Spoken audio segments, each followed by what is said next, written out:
Okay, welcome everybody. This is Car Shopping Questions and Answers. We are going to go deep on the 7 steps of the Cars from Home system we use to get below market leases, new cars, used cars from home. We don't need to spend more than 20 minutes in car dealerships, and you don't need to be a great negotiator. So if that's something that you like, that's me, Deshaun, then welcome. Come on in. First thing to do, hit the like button and tap in, lock in. We'll be here for about 45 minutes, going deep on some financial strategy that if you use it, apply it, unlearn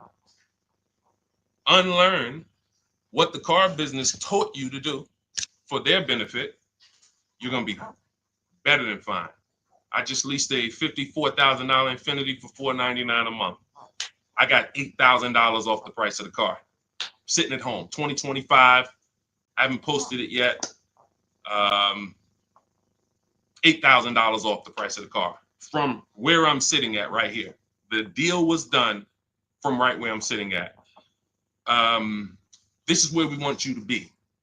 Now, obviously, I've spent a lot of time in the car business, 14 years. I've been teaching people online. But if you follow this, you can do this next week. You can do this week. This is how predictable the system is that we built. So we do these streams so that you can come and get access to information that you would never have access to. You're not, unless you've been in the car business or you have family that, even if you have family in the car business, you never have access to information that car sales people talk about. That's why we do these streams, so that you can have the insider perspectives on car shopping. How would and when you do that, see, the simple thing about this is just put dealers against each other. Stop negotiating one-to-one, which is what they want you to do, and let us show you how to negotiate one-to-many.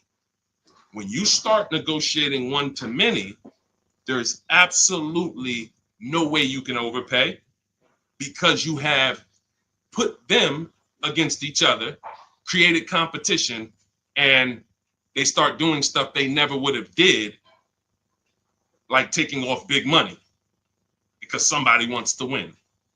So that's the whole premise of the Cars from Home system. That's what we go deep on here. If that's something that's interesting to you, lock in, focus, hit some, I always say, type the $ in so I know who I'm talking to. Everybody that's locked in, type the $ in the comments, and we'll get the show on the road. Now, the entire stream is sponsored by my new digital book. It's called Cars from Home: 7 Steps to Saving Time, Money, and Avoiding Dealerships. It's 5-star rated. You can Google it. It has everything in there we'll be talking about today: leasing, purchasing, high mileage, below, everything. And you can go grab a copy for 75% off. It's normally $97. But if you're listening to this and you're like, man, this sounds good, let me go get me, and I want the whole blueprint, you can get yours for 75% off, but it's only for 30 minutes in my TikTok bio, my Instagram bio, the YouTube comments, or the Facebook comments. Now, let's get the show on the road. Is leasing a good option? Leasing is what most people should be doing, because they're not keeping cars. You are not keeping cars. You're not keeping cars long enough to make it make sense. Step 1 in our process of Cars from Home is something I call the 8-year rule. If you want to save money, if you care about your money, first thing you should burn into your brain is the 8-year rule. Because you're getting a depreciating asset and you're coming and you're buying it, and it's losing thousands of dollars in value every single year. Every single year. If you buy a car, what is a car today that's worth $40,000? Listen, get to your keyboards. I'm talking to the people that's locked in. Okay? I know it's a lot of people playing video games, streaming, doing all types of stuff, and they think they're going to hear something today on the side that's going to help them save 5-10 grand off their car, but they're distracted. So I need you to get to your keyboard, because I'm going to be asking you questions, and the people who respond to those questions and engage, where we're dialoguing, those are the people who save the most. Those are the people who get the results. You're not going to get the results just casually in the background listening to this. It's just not. It's going to make you feel good. You feel like you did something, but you didn't. So let's lock in. So a car today that's worth $40,000. What's that car worth in 5 years? Throw out some numbers. A car today that's worth $40,000. What is that car going to be worth in 5 years? Throw out some numbers. What's up, Goat? What's up, David Cesara? $40,000 today. What is the car going to be worth in 5 years? Deborah Alexander, good to see you. Throw out some numbers. Okay. 20, 25. Okay. 22, 18. Okay. I see 25. Depends on how it's driven. Gabby said 10. Listen, could be. Person puts 80,000 miles on it. Could be worth 10. Yep. Now you see this. No one's wrong. Now it's not worth 40. Will we agree? Can we agree? It's not going to be worth 40. Right? Car today is worth 40. Agree? It won't be worth 40 in 5 years. It won't be worth 30. Might be worth 15, 25, if you didn't drive it at all. But here's the point. It goes down in value. A lot. This is where you're losing in the short term. Because you pay all that money to buy that $40,000 car. How much is a car? How much is a payment on a $40,000 car? Some of you who've been in these streams, you know our rules here. You know our formulas. Every $5,000, X per month. I ain't gonna tell you because sometimes we get new people and y'all don't know. You don't know. So, how much is the payment on a $40,000 car? Anybody know? Anybody want to do that math real quick? 800. 800. Every $5,000 on the loan is about $100 per month. So $40,000 car is $800 a month, 5-year loan. So I could lease that same with a good lease deal. I could lease the same $40,000 car for $400 a month, $500 a month. Oh, Deshaun, that sounds crazy. You got to put a lot of money down to get those deals. Listen, this is Danielle, $44,000 Audi, $550 a month. This is common. Look, $48,000 car, $597 a month. Common. So this is what you're doing when your question about leasing. If I could change one thing in this world, in the industry, more people would understand leasing. Because you guys would be driving wonderful cars. Like, look at this car that India got. She's paying $365 a month. Brand new. Hyundai Elantra Limited, $28,000 car. Call it 29. That is a $600 car payment on a 5-year loan. She's paying $365 a month. So you guys, there's none of these people out here, and no one's tried yet, but I'm waiting for it. It's coming. What's up, A? What's up, Al? Good to see you, Didi. Ernesto, I'm waiting for it. Somebody's going to come and try to justify the fact you're paying $300 more per month for the same car, but it's okay because you're buying it. Somebody's going to try to justify that. You can't, in a world where we're watching people who don't have much disposable income. We're watching people where the savings is not what we like it to be as a country. It's not like we're abundant with money. $200, $300, $400 a month matters to the public. If it matters to you, type dollar signs. If $300 per month, if you knew you were driving a car that you could have been paying $300 less a month for it, if that matters to you, type dollar sign so I understand who I'm talking to. This is leasing versus buying. This is leasing versus buying. I'm not seeing enough dollar signs. I see 3 people in here that's locked in. I see you, Jen. I see you, Heavy Dose of Soul. I see you, Glenn Davis. I see you, D. Adams. Tap in. I'm asking questions. Gabby. This is what we're dealing with. I had a neighbor. Some of you know that story. This is about leasing. Most of you, if you are not keeping the car 8 years, that's the first thing people under. Oh, I don't know if I should buy or lease. I could do either one. No, you can't do either one. Not and when. If you are not keeping the car 8 years, leasing is the best option, as long as you know how to get great lease deals. You cannot go into a dealer, sign these bad lease deals that people are signing, break the 1.5% rule, put all types of money down so you can get to some good payment and think this is what Deshaun said, I'm leasing. No, you see these deals. You see the deals we post on these streams. You guys could go through all of our streams and you'll see the leases that we do look totally different. But this is the first thing you should be doing, is making a decision on whether you're going to buy or lease, because you're trying to decide, how am I going to beat depreciation? The car is going to depreciate. That $40,000 car we just talked about it 5 minutes ago is either going to be worth $10,000 in 5 years, $15,000, $12,000. It's going to be worth, I'm losing $30,000. So is there a way that I could acquire cars and not lose $30,000 over the next X amount of years or whatever? And if you're not keeping these cars, if you're keeping these cars, buy them. But what I'm seeing, and it seems like it's happening more, what do you think the reasons are people aren't keeping cars?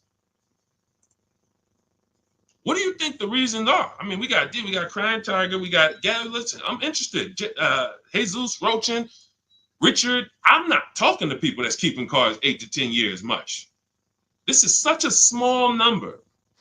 That's why the mission is, wait a minute, if 75% of the people I'm talking to, and I talk to hundreds of people a day because, we're on live streams, 75% of the people I'm talking to are not keeping cars 8 years, but they're not leasing. Deshaun, are we all losing? Yes. Yes. Is it,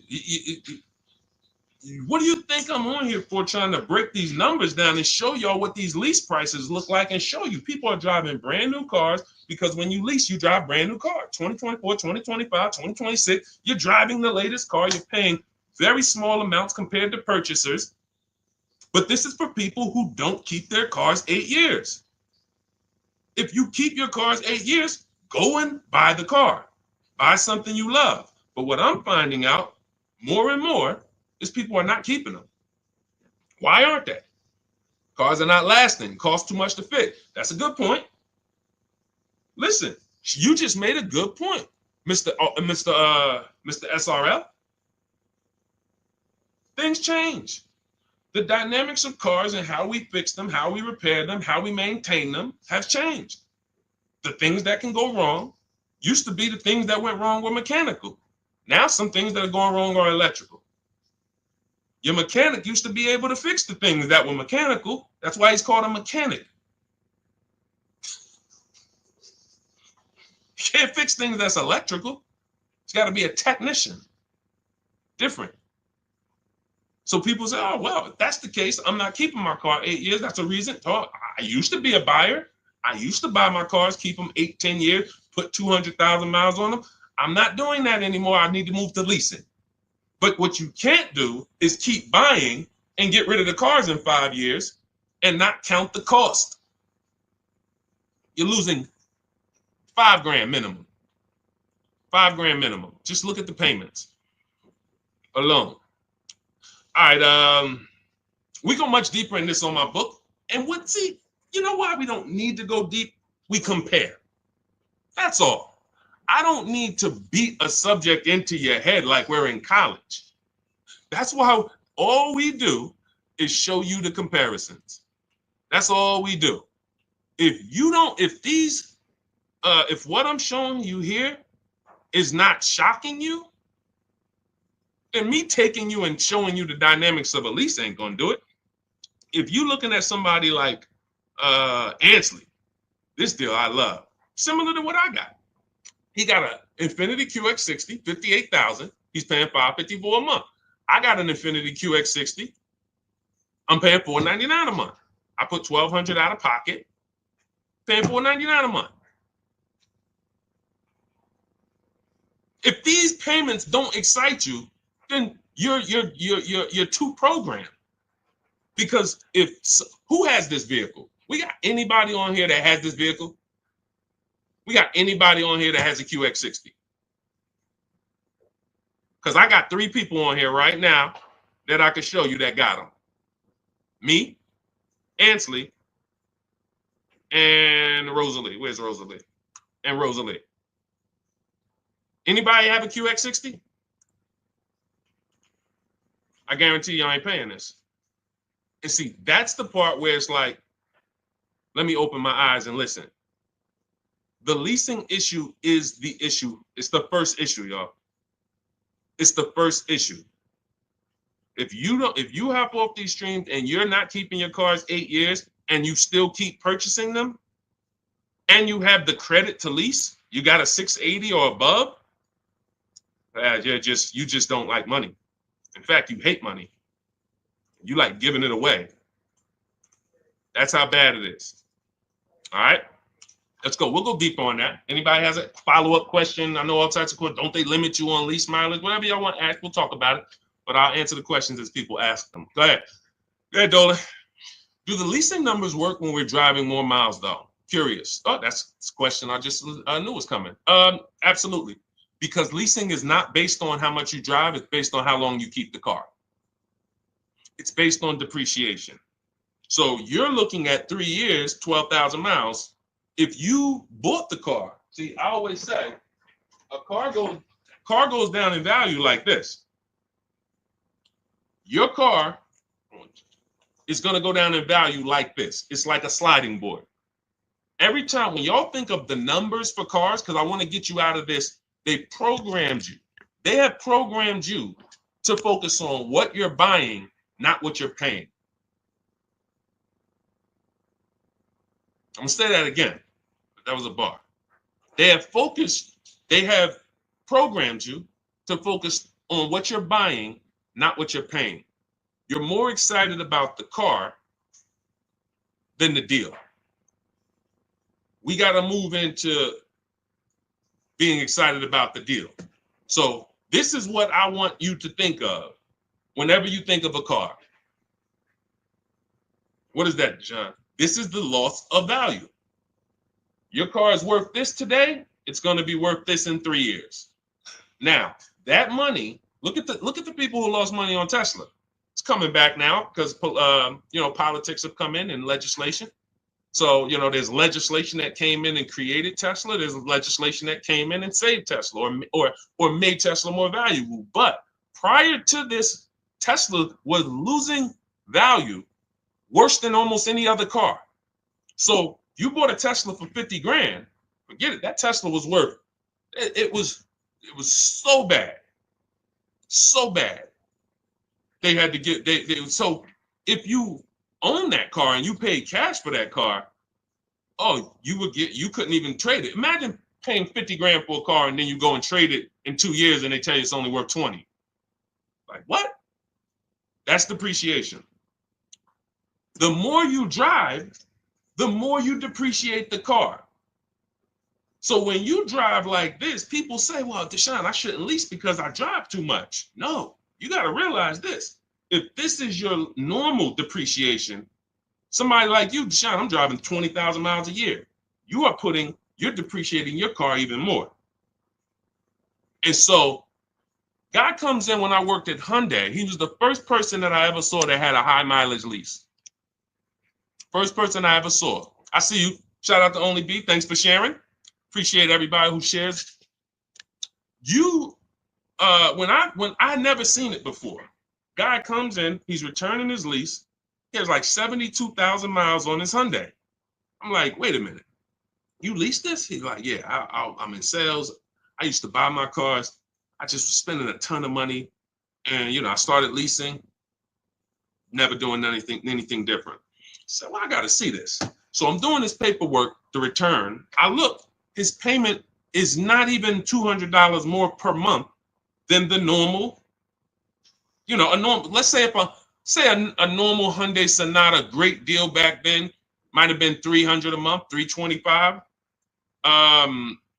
His payment might have been $475, $500, something like that, $525. It wasn't like $700. So he's only paying $200 more per month, but he gets to drive as much as he wants to drive. He had a 25,000 mile a year lease. And when he got it home, when he was done with it in 3 years, he didn't have to worry about, resale and negative equity, because that's the high. Anyone who drives more than 18,000 miles, I want you to type HM, high mileage. Some of the hardest deals, because they would come into the dealership. I remember, especially when Uber took off. When Uber took off, we had all these people coming into the dealership with 200,000 miles on their Honda Accord, 250,000, 300,000. That's not the bad part. It's the fact they still owed money. They still owed $12,000, $15,000, $9,000, and it was horrible. And all they had to do was either lease or shorten the point is, it's what I call pushing the losses to the back. You don't escape the 8-year rule because you drive a lot. You don't and I've been really thinking about this the last couple of days, because now that I see this leasing thing is a problem, the way I've always known it was. Trust me, when I saw Dave Ramsey and I saw some of these viral videos, I knew it was a problem. I just didn't know the magnitude. There's 17 million new cars sold a year in America. That number should be like 30. Because the 40 million used cars, and out of those 40 million used cars we sell every year in America, at least 10 million should be leases. At least 10 million should be leases. People that are out here buying their cars, new or used, not keeping them 8 years, all of those should be moving to the new car market as a lease. So that 17 million new cars we sell every year should be like 27 million, because more people should be leasing. And, we're going to, with the help of the Holy Spirit, by the grace of God, do our part to try to move that needle and try to get people to see. Not leasing is costing y'all so much money.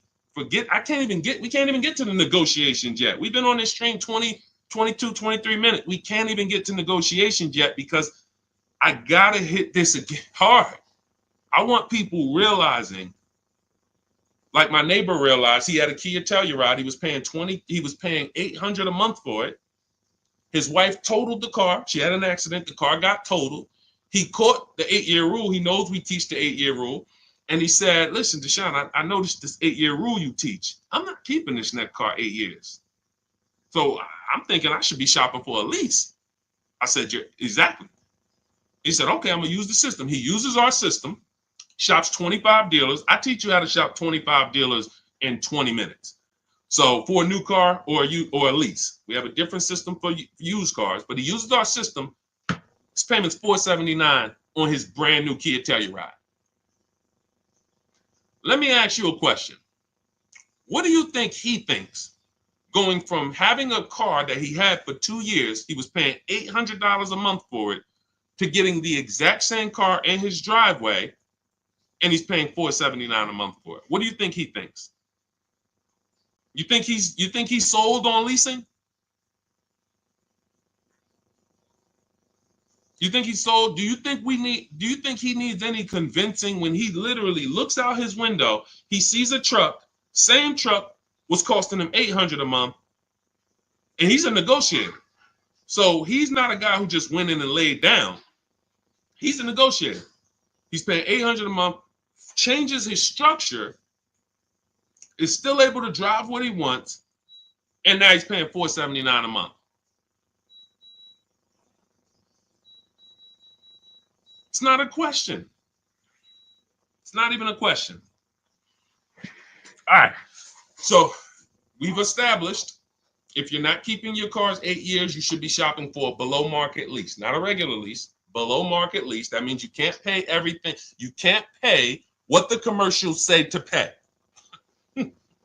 What's up, Josh? What's up, Big Lou?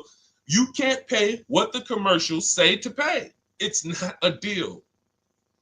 So when I say below market leases, you're going to hear me why does, I noticed, Deshaun, you always say below market leases that we need to get. It's the only leases.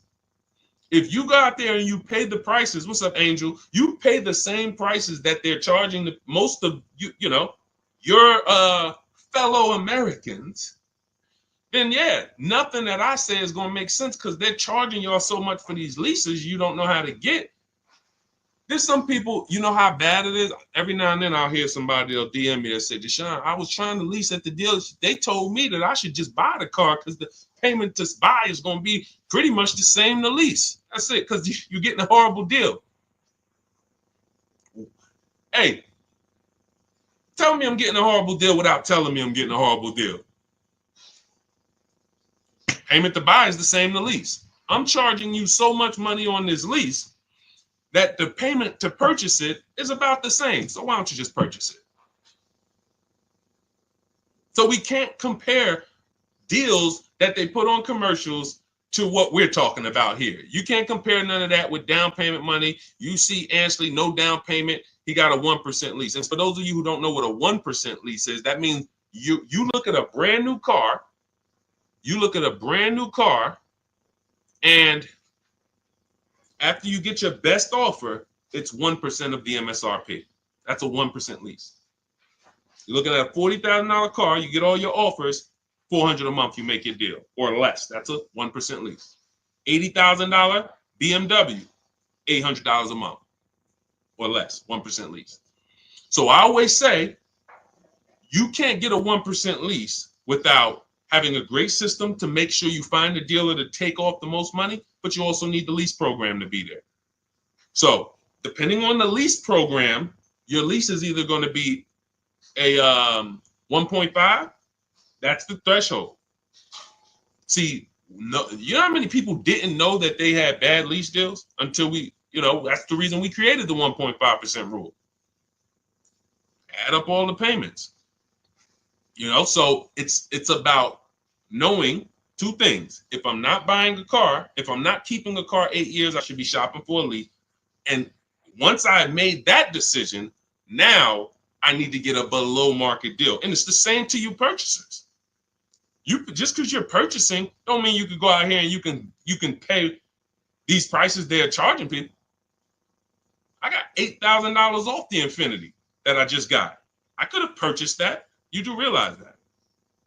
If you get $8,000, look at this. Look at Kimberly. Some of you know Kimberly. $20,000 off her Maserati deal. Look, $20,000 off with Kimberly. Now, Kimberly saves 20 grand off this Maserati. She's paying $944 a month for a $91,000 Maserati. Now look at this. This was one of her quotes. It wasn't her best quote, but it was one of them. She could have purchased this. So once you get the money off, leasing it versus buying it, that doesn't matter. It's harder to get a great lease though because you need a program. You need a residual. You need support. The lease program has to be there. You don't use your own bank with a lease. Use the dealer's banks. So, but for those of you who are purchasing, if you don't think, because we spend so much time talking about leasing, because we got to educate people on leasing here, that you out here purchasing, oh, Deshaun, I'm good. Would you bet me $1,000 that you got the best deal you could have gotten? No, I probably wouldn't. Mama Lynn, what's up, Robert? That's my question to you. Would you bet me $1,000 that the car you got, if you're going to do it your way? I have no problem. Look, if you think you can do it your way and save more money than what we would say, doing it the Cars from Home way. If you're like, okay, Deshaun, I know you're showing me all these people, you're saying we got thousands of people using this system and all that, but I still think I could do it. Okay, would you bet me $1,000 after you make your deal? Bet me $1,000 that we can't get a better deal than that. Who would take the bet? Would you take the bet? That's why you need to go get the Cars from Home system. In our book, everything we teach is in blueprint form, step by step. That's why the book is called Cars from Home. 7 steps to saving time, money, and avoiding dealerships. Because you don't need to be in deal. It's literally it's the master blueprint to saving time, money, and avoiding dealerships. That means I want all the money off that I can get, and I want to do it as quick as I can do it. That's what we do. Now that book's normally $97. You can Google it. When you go to the page, it's $97. We have a welcome offer though, where you can get your copy for 75% off. And that's for 30 minutes. So after 30 minutes, the price does go back to $97. So you want your copy, go to my TikTok bio, my Instagram bio. There's a website there. Click the link, or go to my Instagram, go to the YouTube comments or the Facebook comments and click the link, and that'll activate your click the button that says 75% off Deshaun's new book. And it'll be in your inbox as soon as you pay. Screenshot the thank you page, and you'll have my support team's email just in case you have trouble getting the book. Sometimes you type your email wrong, no problem. But you'll also have on that page is the link to open the book. As soon as you pay, you can open it, save it. If you can't guarantee me that the cars you buy, you're willing to place a bet that no one can get a car for less than that, then that means you have buyer's remorse. That means you have price anxiety. And we want to eliminate that. How do we eliminate that? Multiple offers.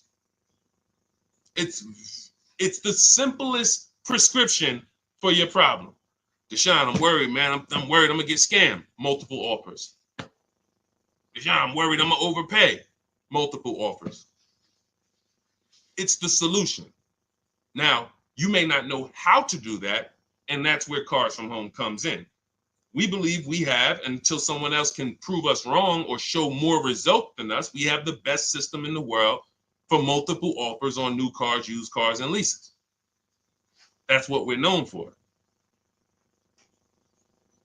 But, if what we did was harder, it'd still be worth it. See, if saving money and guaranteeing that you got all the money off on a car you could have gotten in the whole market, not from one dealership, in a 100-mile radius, is there any dealer that could have saved me more money?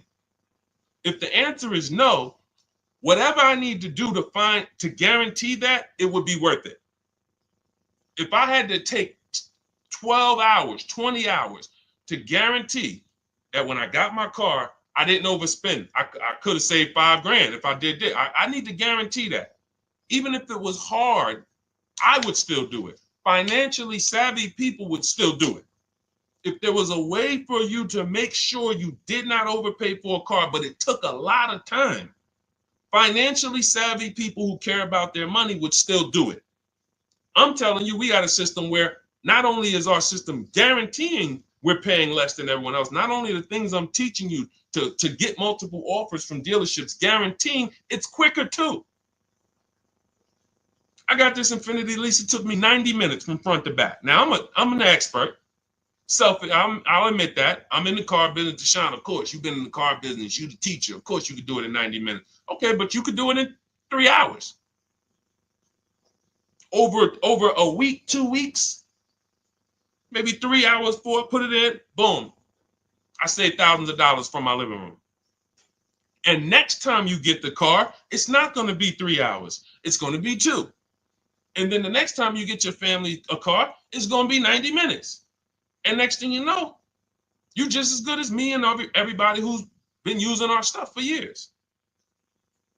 This is the easy way. And maybe it's things that sound too good to be true, probably are. It's no way, Deshaun. How you mean to tell me we could save more money off the cars than we've been saving, and we don't have to spend the 3 days in the dealerships? That sounds a little too good to be true. Well, here's the results. Here's the results. Read it. Don't hear it from me. Of course, y'all know I could do this. Look at Zafrina, $579 a month, $65,000 car. Only use the scripts. I got all the email scripts. You just copy and paste them. You ain't got to worry about what I'm going to say. Deshaun, what? Am I going to be face to face? Do I have to remember stuff? You ain't worry about none of that. We don't even talk to car salesmen. We copy and paste our way to deals. When we're shopping for a used car, we're doing everything online, narrowing our used car search down to our best top 5, but we're narrowing it down based on service, based on title history, based on, you should be narrowing your used search down in that 100-mile radius based on title, service, accident history, and then looking at making sure there's no bogus fees. Only fees that should be on a used car: tax, documentation, and motor vehicle fees. That's it. 14 years I worked with dealerships. I never had a dealership that had a fee other than those 3 fees. So if anybody says, oh, used car hire, what fees you charge? Tax, documentation fee, DMV, motor vehicle cost. That's your title, that's your registration, that's your plate. That's it. When you hear these people say, oh yeah, we got a prep fee, we got a mandatory $1,400 service fee, and then we got the low jack that we put in there, you're gonna pay $800 for that. We would never be in a dealership finding that out. We always are verifying that from home so that nobody has the opportunity to waste our time. Because while you getting in that car to go see that dealer, to go look at that used car that has all these fake fees that they're going to hit you with when you get out there, the car that is the best deal right here, that you looking, it's like, okay, well, that car is $200 more per month. I mean, $200 more. All right, I'm going to go to see this one. But you don't realize this one is the scam car. That one doesn't have any fake fees. And the only way you would understand this is to verify the fees before you visit, so that when you get there, you already know I'm leaving with this car. Whenever we are going to look at a used car, we know we have done all the work at home to know, unless this car drives funny, I'm making this deal. Because I've done everything. People say, yo, if somebody do that on a used car for me, I'm just walking out. And you're walking back home and you're going to start shopping all over again. I see you, Princess Kiki. Thanks for double tapping the screen. Thanks to the people who always like the broadcast. You're going to go right back. So you didn't lose. I mean, you didn't win. You lost there. You let someone waste your time, and you let somebody put you back into the market when you could have made a phone call, verified fees, and just didn't waste your time. Oh, y'all got that many fees? No problem. Do y'all negotiate? No problem. Let me move on to the next one. But what happens a lot of time is they scam you. They will scam the person coming in, and just the person will be like, well, I didn't know y'all had all these fees. And then next thing you know, they negotiated. But how do you negotiate fake fees? I think I made that video 3 years ago, 2 years ago, because during pandemic, just people are like, Deshaun, I'm at this dealership. How do I get them to take off these $3,000 in fees they made up? You don't. See, because if you were dealing with a dealership that didn't have the fake fees, then what are we negotiating? The price. But when we are dealing with a dealer that has the fake fees, you're trying to negotiate the fake fees. And what are you not negotiating? If you're negotiating the fake fees, what are you not negotiating? The price. And watch this. When you're dealing with these dealers that have the fake fees, when they take off the fake fees, they're at the asking price. And they feel like they did you a favor. What's up, Latima? They feel like they did you a favor.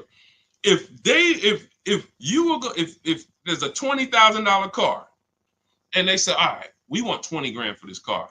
Let's make up $3,000 in fake fees. Now, Latima comes in. Yeah, I saw this car online. Y'all was asking 20,000 for it. I'm interested. Now they fake. Hey, all right, yeah. With everything, you're gonna be at 28. Wait, I don't get it. You had it at 20. How do we get to 28? Well, we have these 3,000 in fees, 3,500. Then you got your tax, and that's where we're at. Okay, with the documentation fees, so you get. Now, you spend 2 hours there. They take off some of the fees. You just patting yourself on the back. I did a good job. I got them to take off all those fake fees. You paid asking price. Who got that?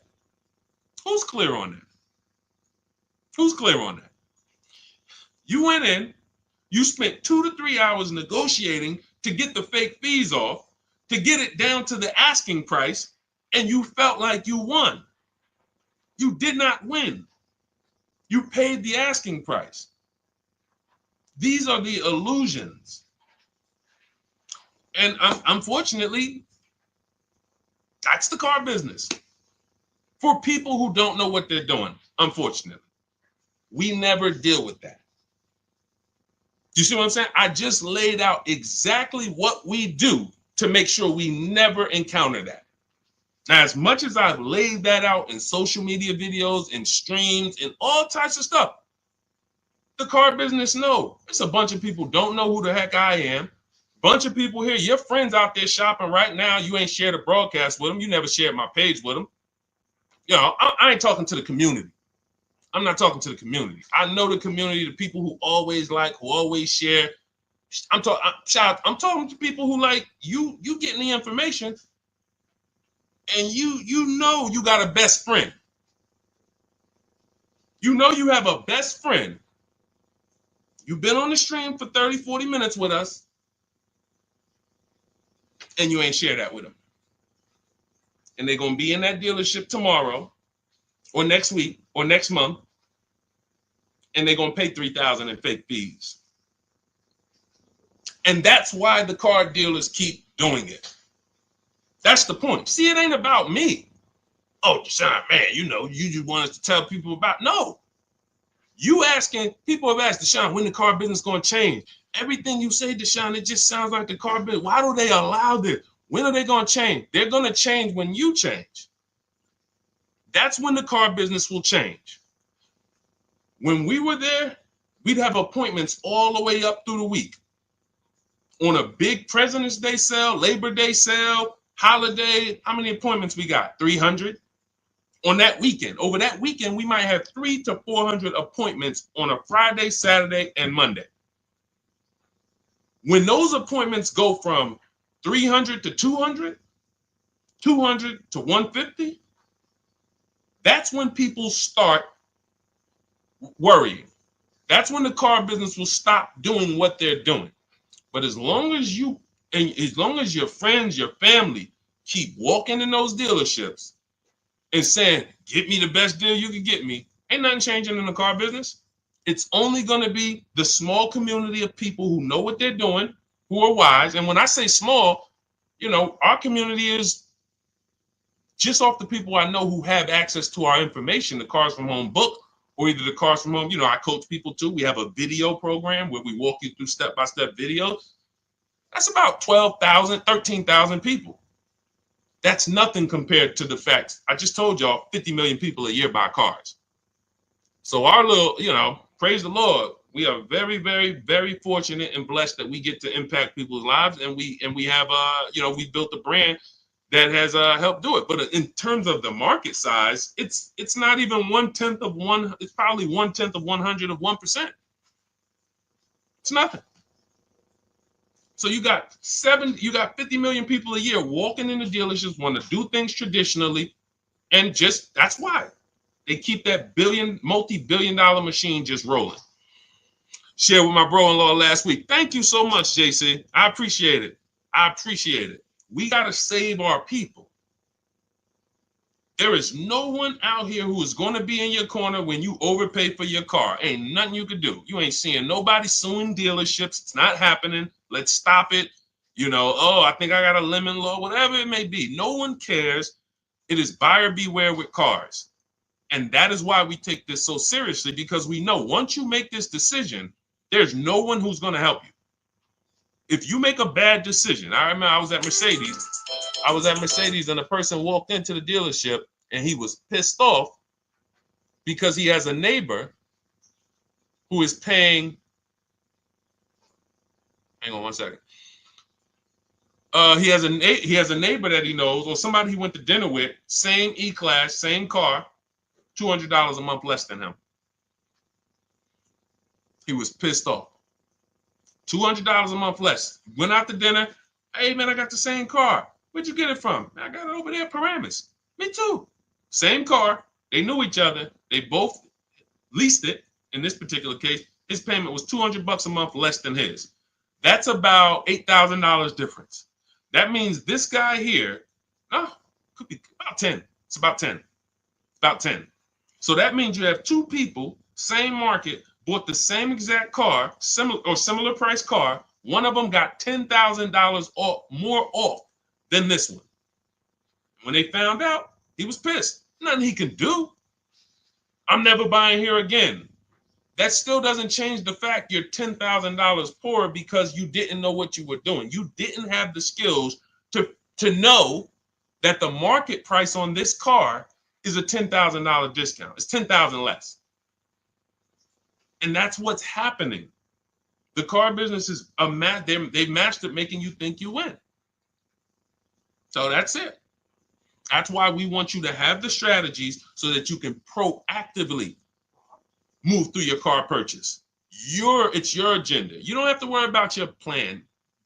Just bring your goal, use our strategy, and the success is guaranteed. You don't need the strategy. You don't have to figure it out. Deshaun, am I going to have to be coming up with what to say, what to do next and all that? No, that's why it's called 7 steps. Cars from Home, 7 steps to saving time, money, and avoiding dealerships. Step 1 is the most important question, which we talked about at the beginning of the show. 8-year rule, leasing versus buying. Step 7 is delivery, which means you should not even be reading step 7 if you're not setting up delivery. People will be like, Deshaun, I'm in the program, I'm using all the stuff, I went through everything. Do you have your car? No, I just went through everything.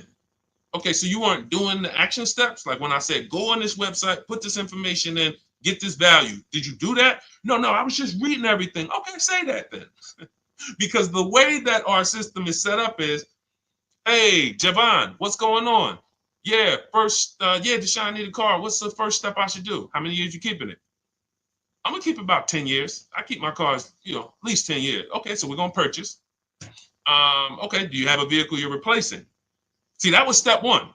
Just that quick right there. You don't even realize we just did step 1. Now we move to step 2, equity assessment. You have a vehicle you're replacing? Yeah, I got something, I got like a 2013, it's paid off. Okay, perfect. Go to these websites right here, CarMax, Driveway, Carvana, KBB Instant Cash Offer, AutoNation, Car Gurus. Get those 6 offers. It's going to take you about 20 minutes. Call me back. Okay, perfect. Yo, Deshaun, I got the offer. All right, who's the best offer? AutoNation actually made me the best offer. They're gonna give me $8,000 for it. Okay, perfect. Step 2, done. Step 3. All right, so let's talk about it. You're purchasing now. Let's talk about the budget. How you gonna finance the car? Pay cash? You're going, no, I'm gonna get a loan. Okay. Use this tool. Go to this website. It's gonna tell you how much you can exactly to the T. It's a calculator that I built. It's called the Perfect Budget Calculator. When you get your copy of your book, or if you're in my program, you have access to all these calculators we built. You can't get these on Google. There are proprietary, information. And that's going to tell you exactly how much you can spend with tax, fees, everything. It factors in the tax. You put your state. It factors in the down payment. It gives you multiple goals, and you're going to have up to between 4 to 6 goals of purchase prices well below your max budget. That's how it is. I could do a perfect budget calculator in about 60 seconds. Tool. Now, before we built that calculator, it was manual. But once we built, we used to actually have to walk you through that process. Now it's literally calculator, 30 seconds. That's step 3. Now I know what I can spend. So what I just told y'all, half of our process in preparing to go into the market, it takes seconds. That's why those step-by-step videos or the book is broken down into things you should be doing. This isn't math class. This is like action steps. Do this, do this, do this. Congratulations, you got your car. That's what it's about. That's what the Cars from Home system is about. It's not a learning system. It's not let's just sit down and I want to learn how to think the way Deshaun thinks, all of this stuff. I want to be so good I could sell cars. No, it ain't none of that. All it is a step-by-step system online shopping system to get you to your cars. Okay, so now the book is normally $97. Some of you know, but we have a welcome offer for 30 minutes. You can get it for 75% off. That's $24, but you got to get to my TikTok bio or Instagram bio before the 30-minute countdown is up. Click the link there, or you can click the link in the Facebook comments or the YouTube comments. 30 minutes, you got your book for $24 instead of $97. Now, $97 is still a phenomenal price. You use that book. And I saw a comment said somebody said I love the book. JC, I'm gonna answer that. When you get your copy, make sure you screenshot the thank you page, because as soon as you pay, you get access to the book right then and there. And then once you get access to that book, download it, but screenshot it, because it has my support team's email on there. Sometimes you type your email in incorrectly, and we can't send a book to an incorrect email. But if you use this, it will be one of, guaranteed, top 3 most financially beneficial books in your library, unless you're just not going to buy cars. And if you cannot use a computer, don't get the book. I don't say that enough, and I should. And that's my fault. If you can't use a computer, if you can't copy and paste, this is not for you. You know what? That's actually something I want to make sure I make clear on almost every stream. Every single time I tell you about the book, you're going to start hearing me say that. Because I know sometimes it may seem like, Deshaun, Cars from Home can help everybody. Like, you got used car stuff in there. I got bad credit. Yeah, that's in there. We got lenders, specific people we work with, specific for bad credit. Yeah, that's in there. All right, so it can help everybody, but that's not true. It's an online shopping system. So if you're not comfortable online, if you're not comfortable visiting websites, if you don't have a computer, you can't do this on your phone. So you need to have a computer, laptop, access. I don't care if you're going to the library, but you need access to a computer, and you need to be able to copy and paste. If you can do that, then yes, Cars from Home, 7 Steps to Saving Time, Money, and Avoiding Dealerships will be one of the most valuable digital books or books you've ever owned. You get 5 cars. Imagine you get 1 car. Imagine if you're getting a Maserati and you save 20 grand. Some of you might even, 10 grand, 7 grand. You might just be happy with, doing a deal like Tiffany. Tiffany got 6,500 off. She used it. I got so many people. American seniors. Anyway. Go ahead, Dolan. I can't show enough people. Go ahead, Dolan. Let's close out with a few more questions before we wrap. Go ahead. All of you who have questions, type them in. We'll try to get to as many as we can before we wrap. We're almost done now. Deshaun, I love the book. Hey, my question is, thank you, JC. My question is regarding how best to answer the question when doing the equity check. Oh, wait. My screen just went off.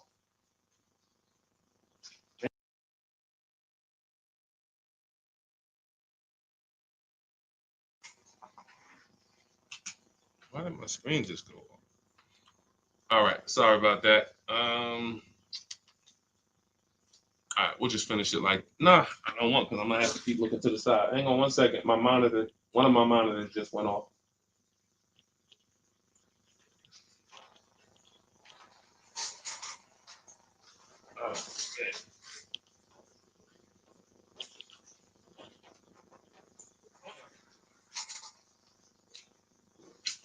Okay, this is going on me. Okay. My fault, guys. I have 2 monitors, and the one in front of me, front facing, went out. And then I tried to plug it in, but now I can't. My camera's in front of me. My camera here then. And let's see if we could do it like.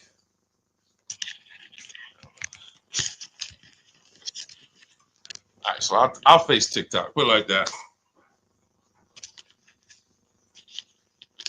Okay, so I got to look this way because your question's on this screen, JC. So hang on.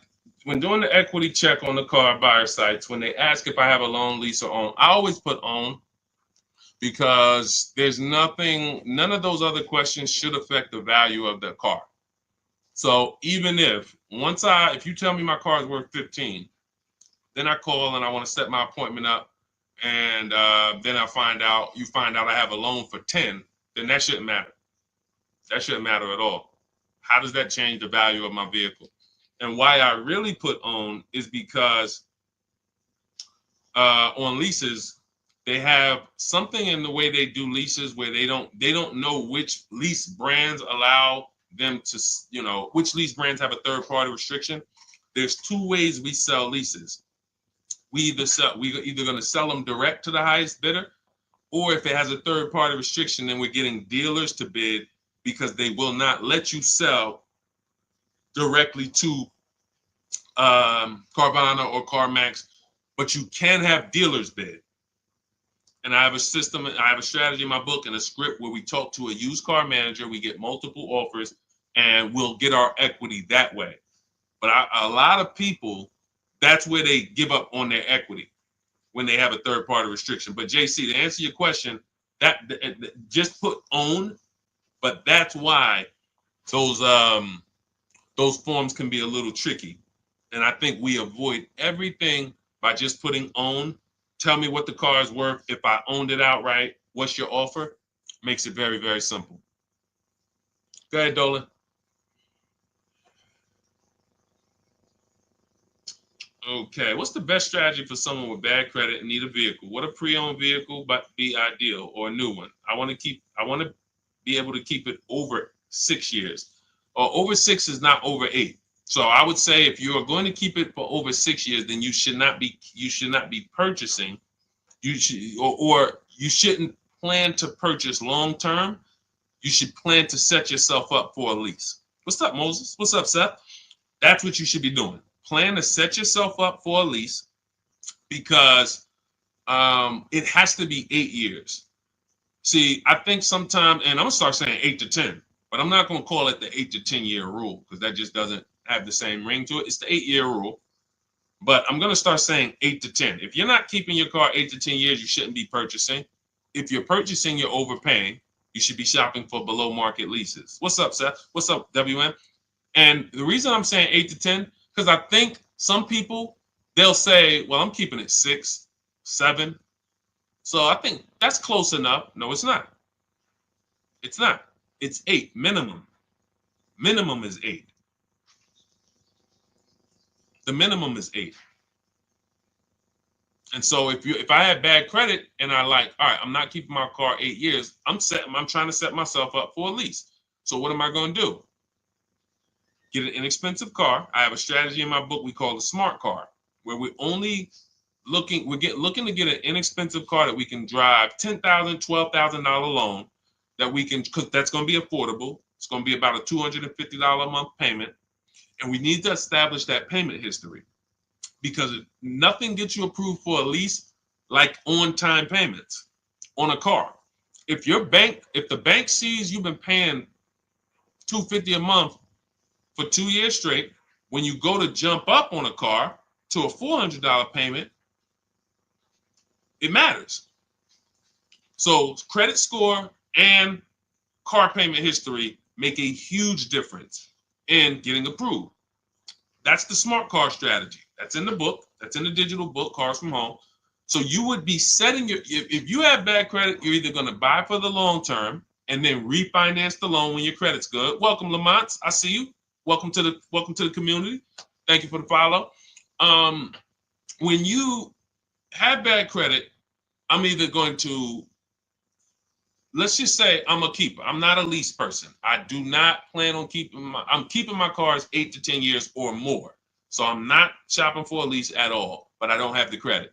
My mission is to get a great price on a car. You can spend a little more according to your budget, because you need to get a great car.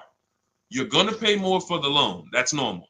But we use a company like Limbuzz. We have entire strategies that we roll out for people with bad credit in the book. So the most important thing for the long-term purchase is to get a quality car, because you can refinance the loan.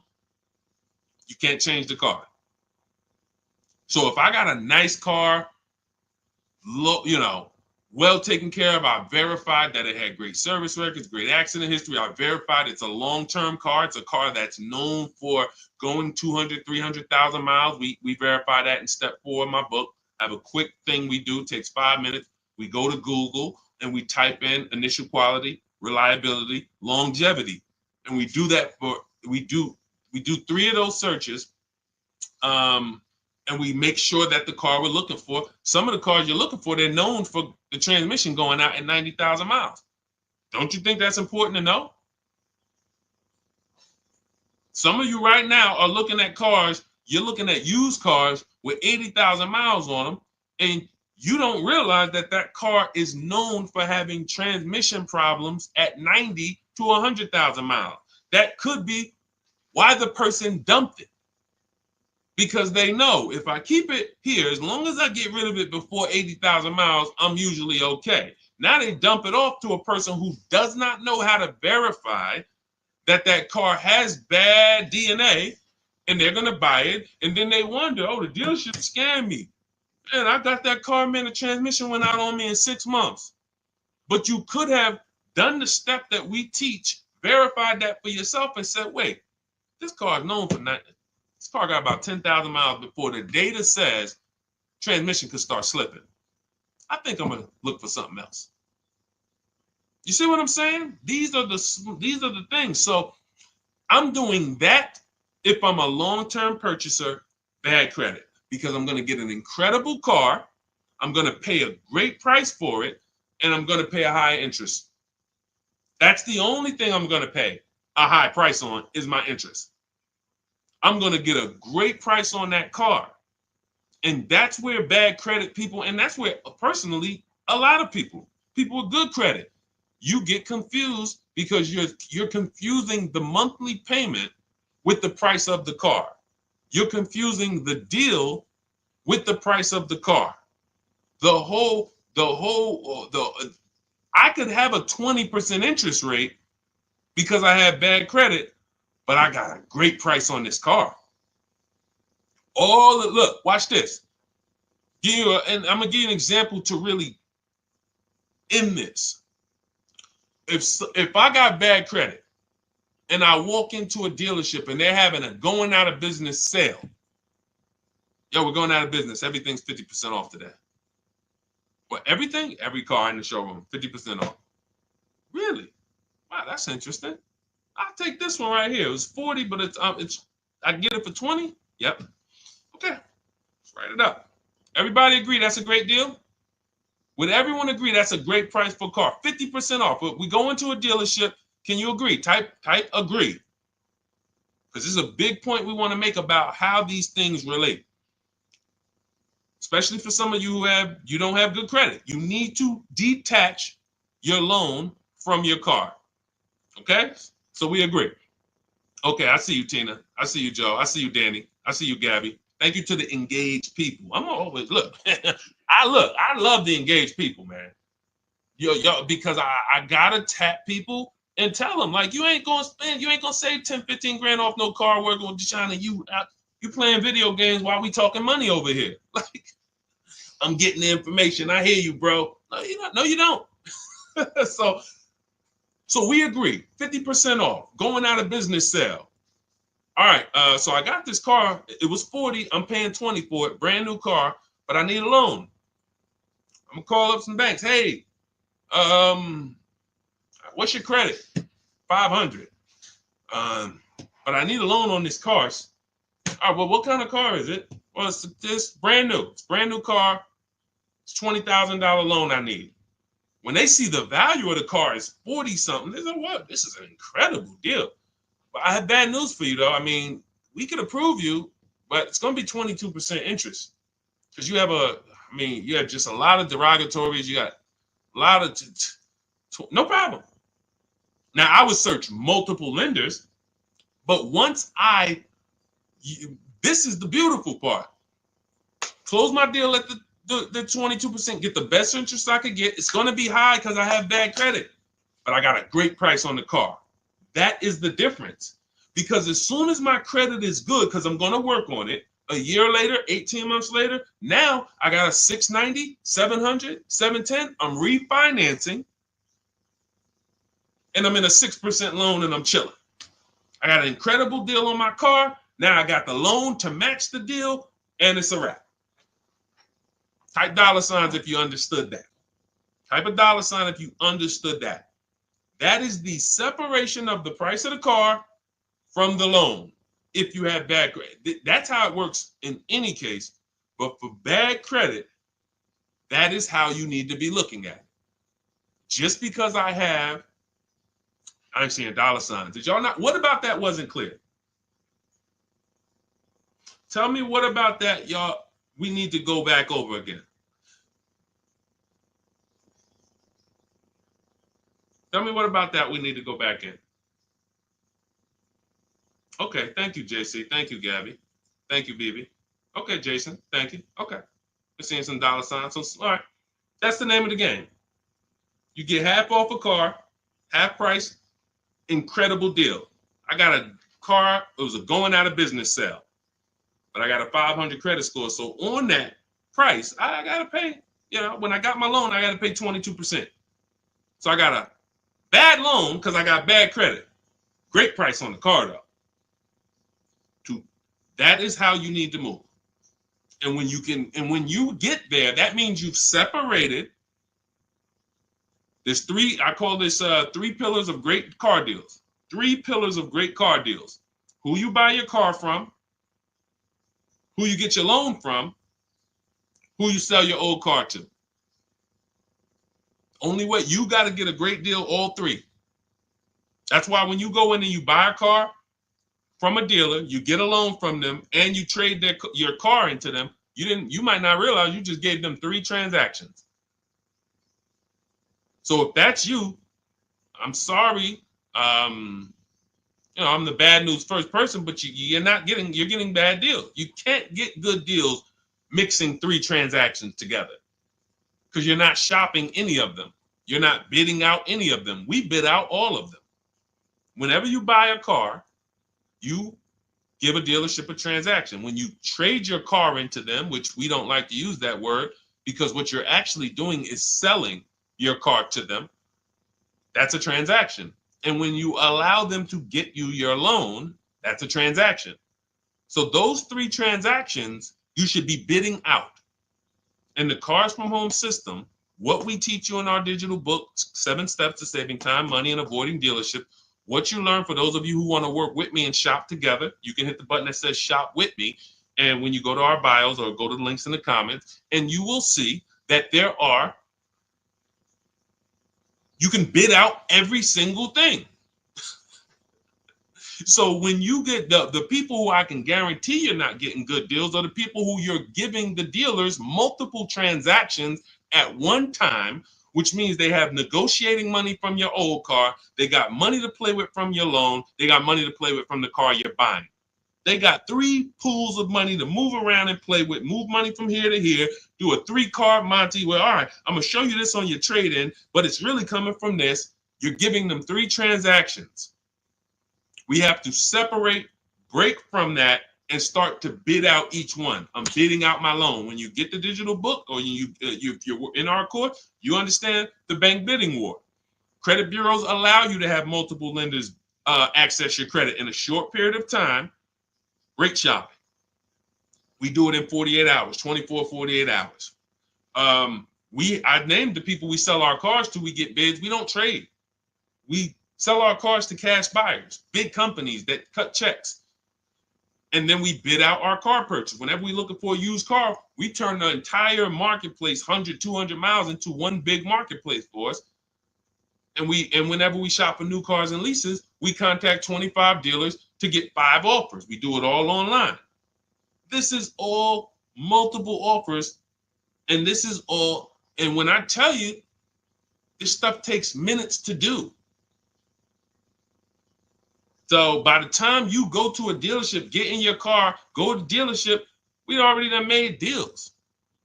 That's the Cars from Home system. Bidding, bidding, bidding, bidding. All right, so everything we talked about today is in my new digital book. It's called Cars from Home, 7 Steps to Saving Time, Money, and Avoiding Dealerships. That's what we hold it accountable to. Saving you time. You should not be in a dealership for more than 30 minutes using what we're talking about here. Ever. If you're in a deal, that should be a clue to you. Man, I've been in this dealership for an hour. It's got to be something I'm doing wrong here. Yes, that's a good clue. That you're okay, that's okay. Because you're new to the system. As you learn it, have these boundaries to remind yourself, wait, Deshaun said I ain't supposed to be here for more than 30 minutes. That's it. So now we move to every part of the system of car buying you never have to worry about again.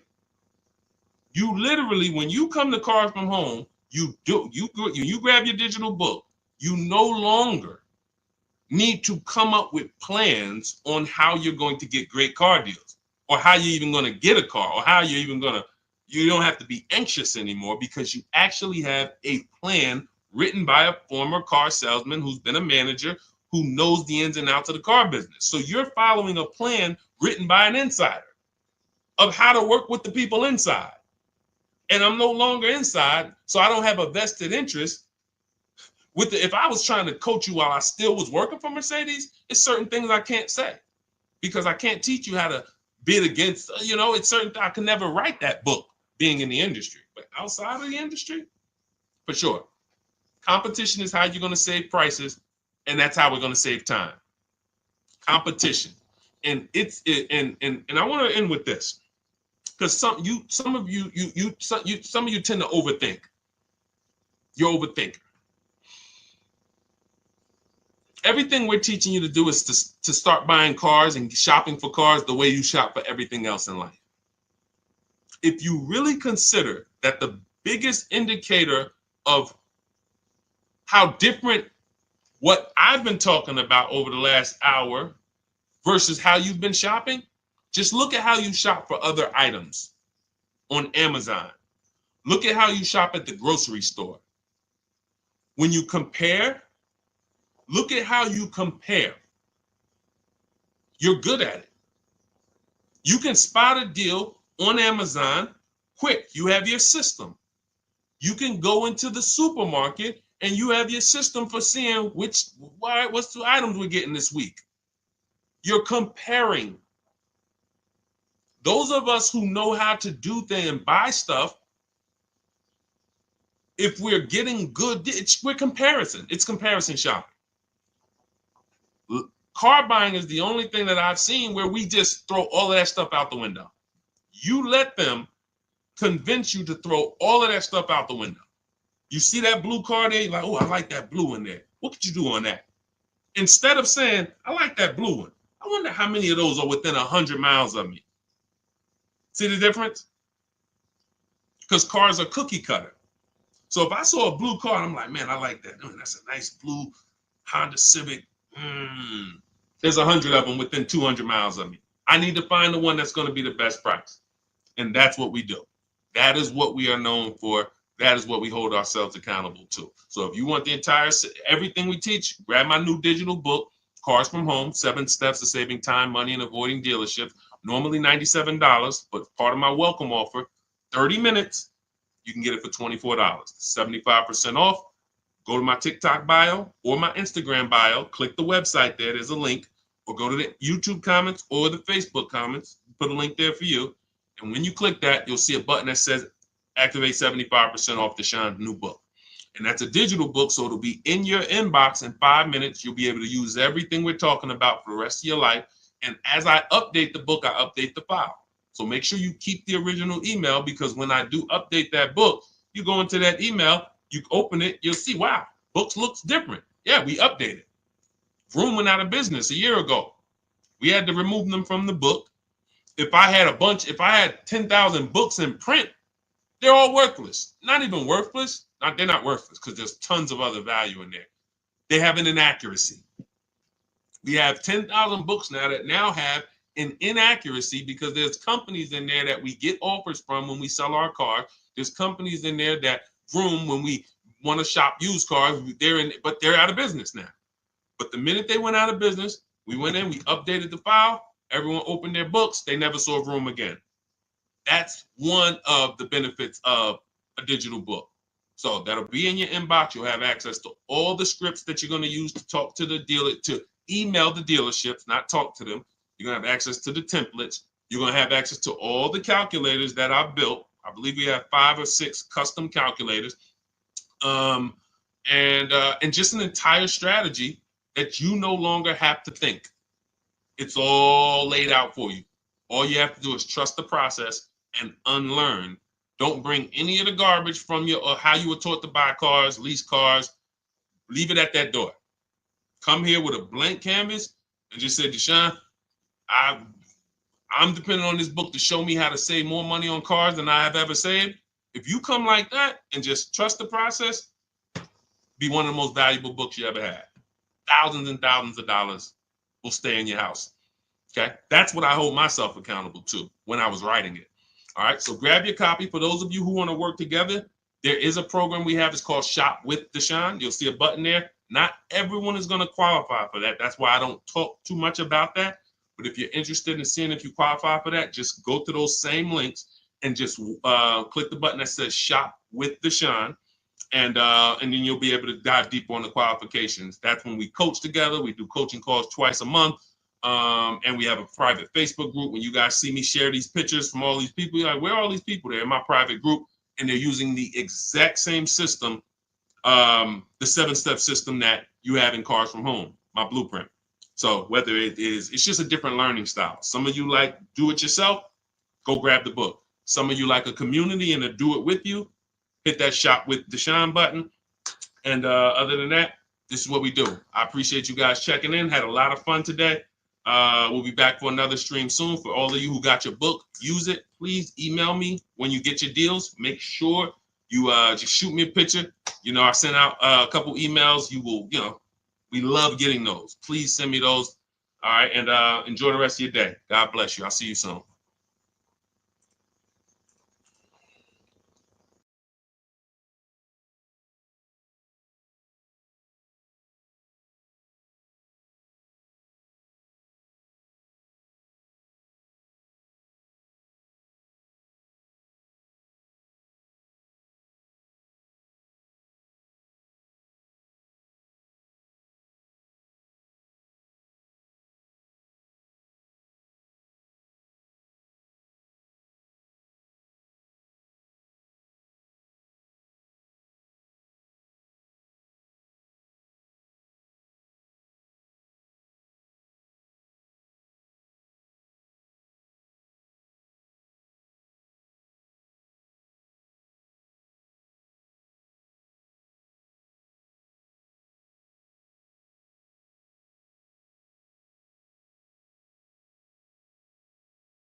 Usually, when we're live on 4 platforms, and we're going to be answering a lot of questions about car shopping. If you don't get your questions in early, they might not get answered. So start typing your questions now. And good to see you, Corey Duncan, Renee, and we'll get to as many questions as we can. As I said, I'm known as Deshaun, the Auto Advisor. I spent 14 years in the car business. Now I teach you the steps you need to know to get below market car deals from home. Whether you're a great negotiator or a bad negotiator, when you know what you're doing, you'll pay less than everyone else. And that's what I like to make sure you know. So start typing your questions in. Everything I'll be teaching today is out of my new digital book. It's called Cars from Home, 7 Steps to Saving Time, Money, and Avoiding Dealerships. You can get a copy for 75% off as part of our welcome offer in my TikTok bio, my Instagram bio, the YouTube comments, or the Facebook comments, but it's only for 30 minutes. Normally it's $97, worth every penny, but if you get there before 30 minutes, you got your copy for $24. Okay? All right, Dolan, start putting the questions up. Let's get to as many as we can. Start typing your questions, everyone. We are live. We are live. And let's see.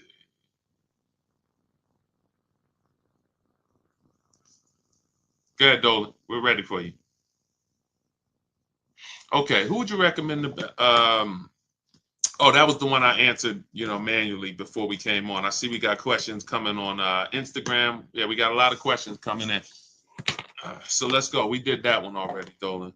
I didn't really, I answered it, but I didn't answer it, I didn't, I called it out. What's the process of purchasing a car in the name of your business? Well, the biggest thing to understand is that nothing changes except who you're going to put the whose name is the car going in. That's the big thing.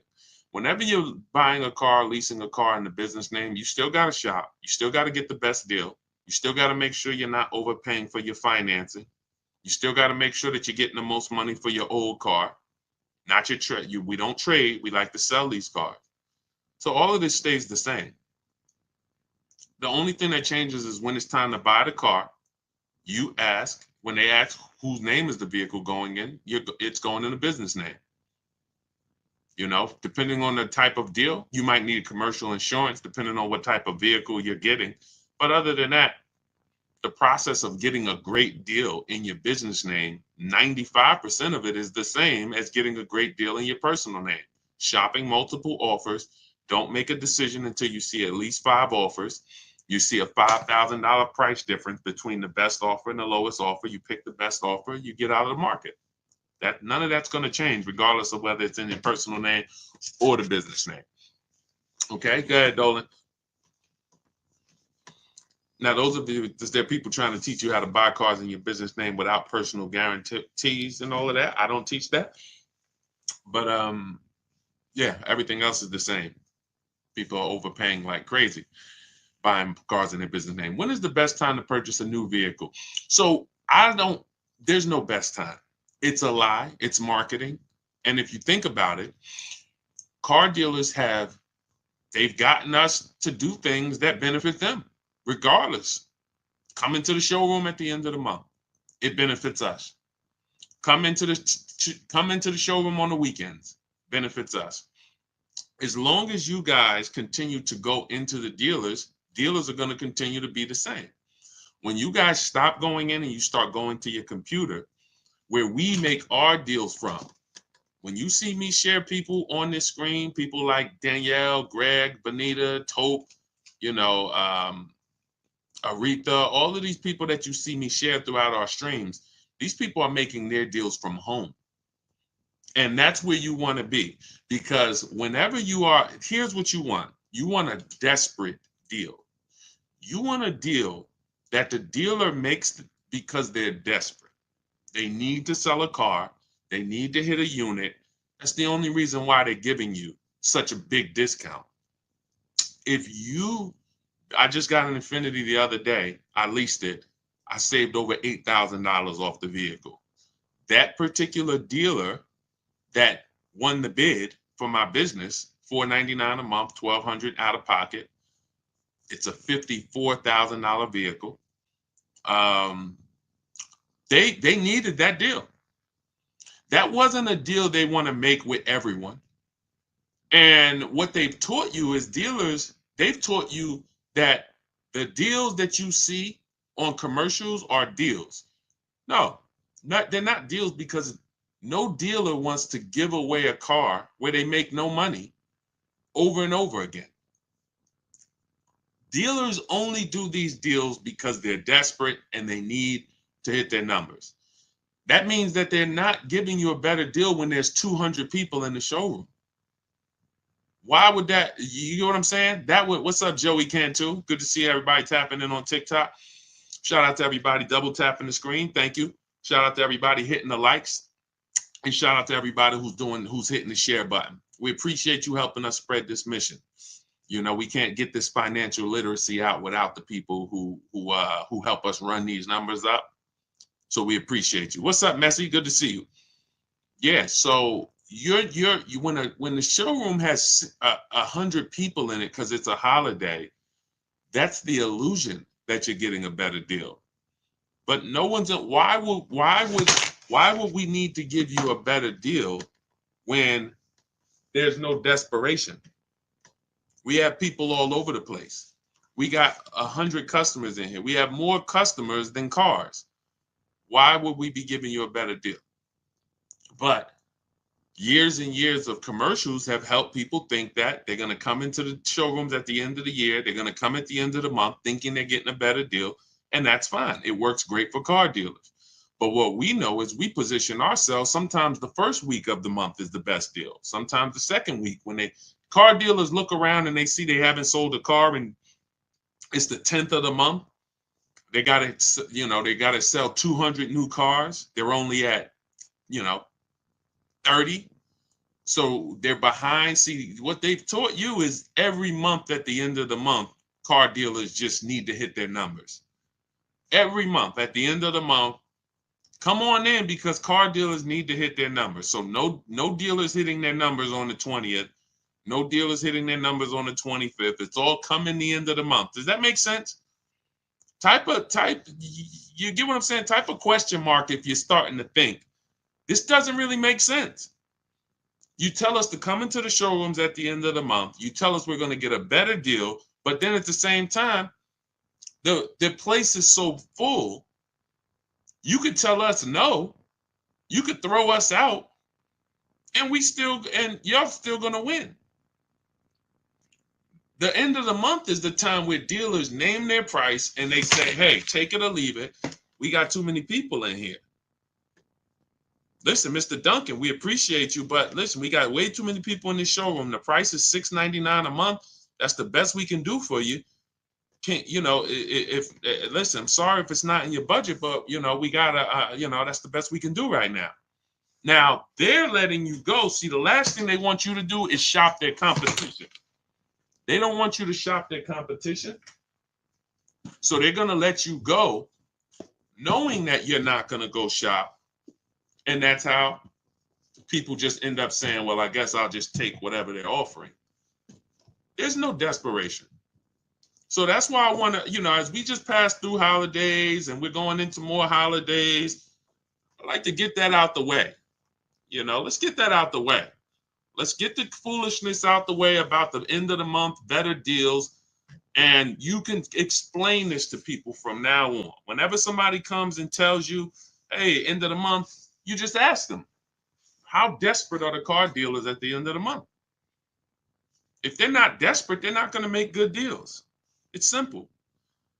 So what you want to do is you want to be positioned. You want to be positioned, reach out to these dealers, let them know who you are, and you want to have 2 dates. 2 dates. Every time you buy a car, 2 very important dates. Soon as date, this is the soonest date you can make a deal. You should not be talking to dealers about prices until you can make a deal. Second date is the no later than date. This is your deadline. This is your lease is up. You've used your extension. This is you need a car. You got to get to work. You want to have those 2 dates. And you want to be shopping in between those dates. You want to be positioned in between those dates. That's why we reach out to dealers early. We're having conversations with them. If you have a lead, I always like to see you shop for at least 3 months. At least 3 months, because the offers are going to change every month. The used car prices are going to change, and you can monitor those deals. So I wouldn't say there's a best time to purchase a car, but there's certainly a worst time. And I think the worst time is when you need it and you're desperate in the dealership and you're there when they told you to come. That's just my opinion. I have never, because you can't get anything done from inside the dealership. You just can't. Can you get offers from competitors from inside the dealership? Can you get offers for your trade-in from inside the dealership? Can you get offers for your loan from inside the dealership? No. That's why it's the worst place to be. Just talk to these dealers online, let them know what you're looking for, and then work your deals that way. You could do it my way, you could do it your way. But stop going into these dealers talking these numbers, because you just have no control there. Okay? But don't fall for the crap. It's marketing. It works. It works. Come on, Dolan. Let's go to let's get some more in. Keep typing your questions, y'all. Let's see how many we can get to. Is the Jeep Grand Wagoner a good buy? I would type that into Google. Any vehicle you wanna buy, type it into Google. Type in 2024 Jeep Grand Wagoner Wagoneer initial quality. You should do this for every single vehicle that you're going to get. Type in Jeep Grand Wagoneer initial quality. Type in Jeep Grand Wagoneer reliability. Skim those articles. If you see anything that says less than average reliability, that's a red flag. You know, anytime you see things where people are complaining, this is initial quality tells you what people are saying the first 90 days. Reliability tells you what people are saying the first 3 years. That's what you want to know. For those of you who are buying new cars or leasing new cars, you want to be checking initial quality and reliability. For those of you who are buying used cars that you plan to keep for 8 to 10 years or longer, you want to be searching longevity. Longevity. 2018 Kia Optima longevity. Always put the specific year. And this 5 minutes is going to save you from having a vehicle that's in the shop every 90 days because you didn't check to make sure that it was a good vehicle. I'm not talking about making sure you get a good used vehicle. Some of you know, if you're not new to the stream, when we get a used vehicle, we always make sure we're getting a good title, good service records, great service records, good accident history. But we're not, but that doesn't determine if the vehicle has something we call bad DNA. Transmission problems. 80,000 miles, transmission's going to start slipping. Half of the people are going to have problems. Welcome, Day. I see. Welcome to the new followers. I see you. Shout out to the sharers. Thank you to everybody who hits the share button, continues to help grow this community and help get this information out. We appreciate you. But that's what you want.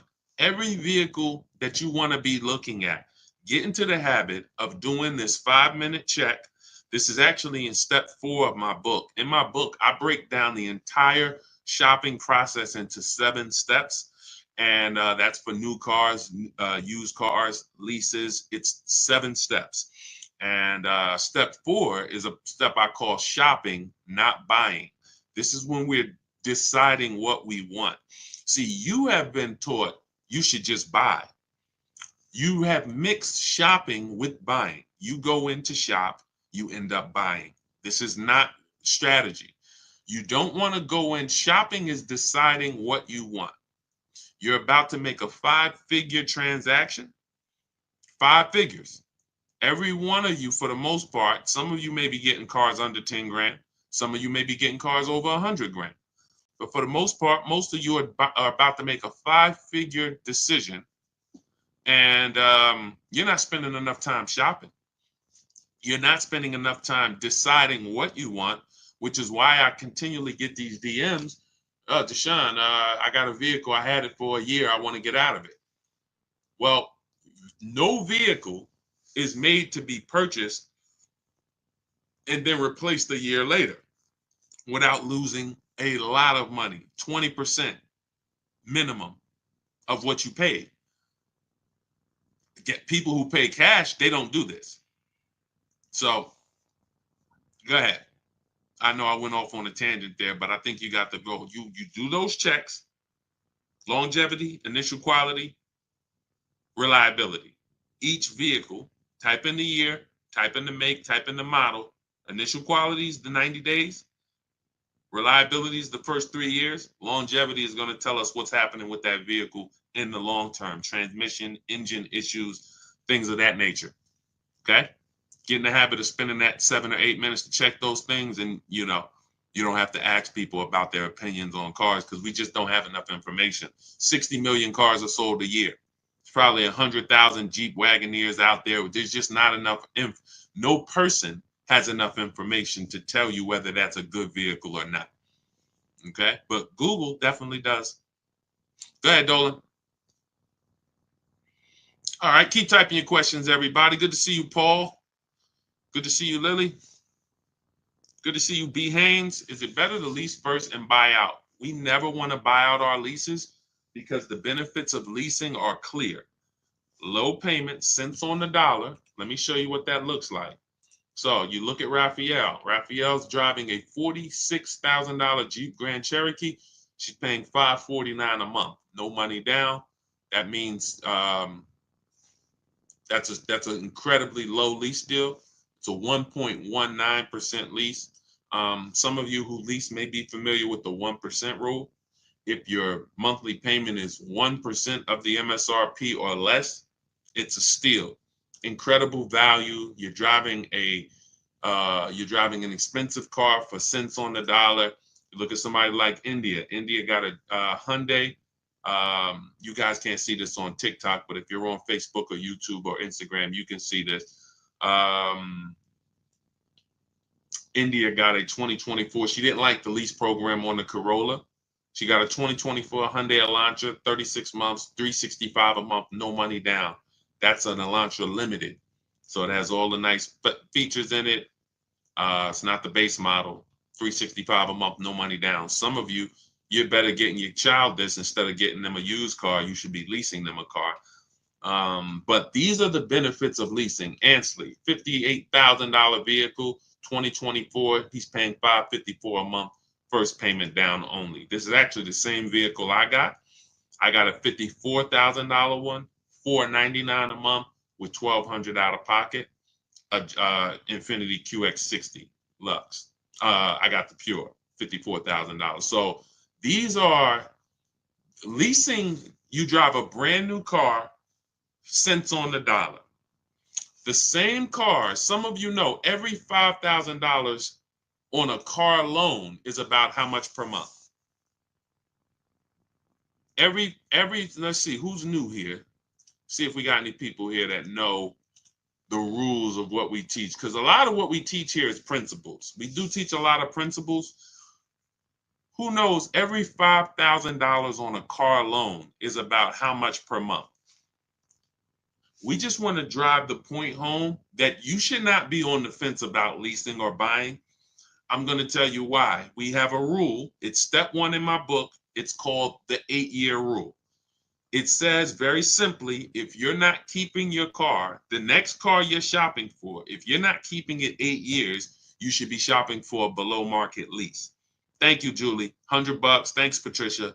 $90 to $100. Yes, MBG, $100.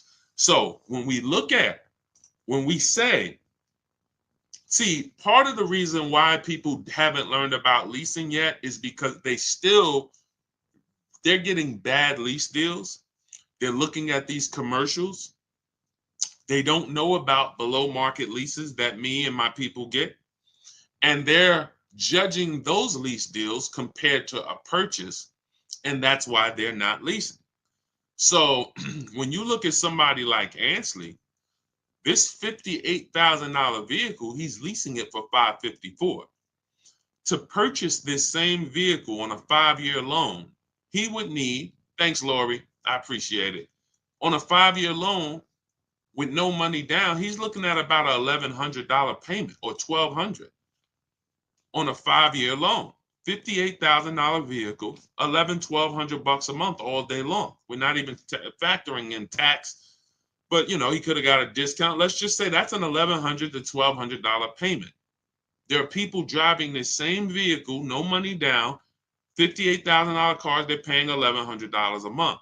Maybe they took a 6-year loan, or God forbid, a 7-year loan, because that's what people who can't afford they can't afford some of these monthly payments for these cars they're buying, and they just take the loan longer. Just give me a 7-year loan. Give me an 8-year loan. Some of you might not even know how long the loan is. That is a problem. That is a problem. Because what they're trying to get you to do is make bad decisions based on affordability. I see you. Thank you for double tapping the screen. Every time you hear something you like on TikTok, just double tap and y'all continue to see those likes go up.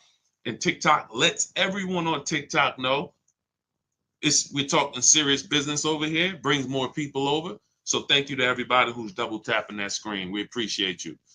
But this is not even close. Leasing versus purchasing is not even close. Look at India's deal again. This Hyundai Sonata Limited. If that's a $30,000 vehicle, close to, let's say it's a $28,000 vehicle, that's a $500, almost $600 a month payment for 5 years. So when she's paying $349 a month, these are real differences.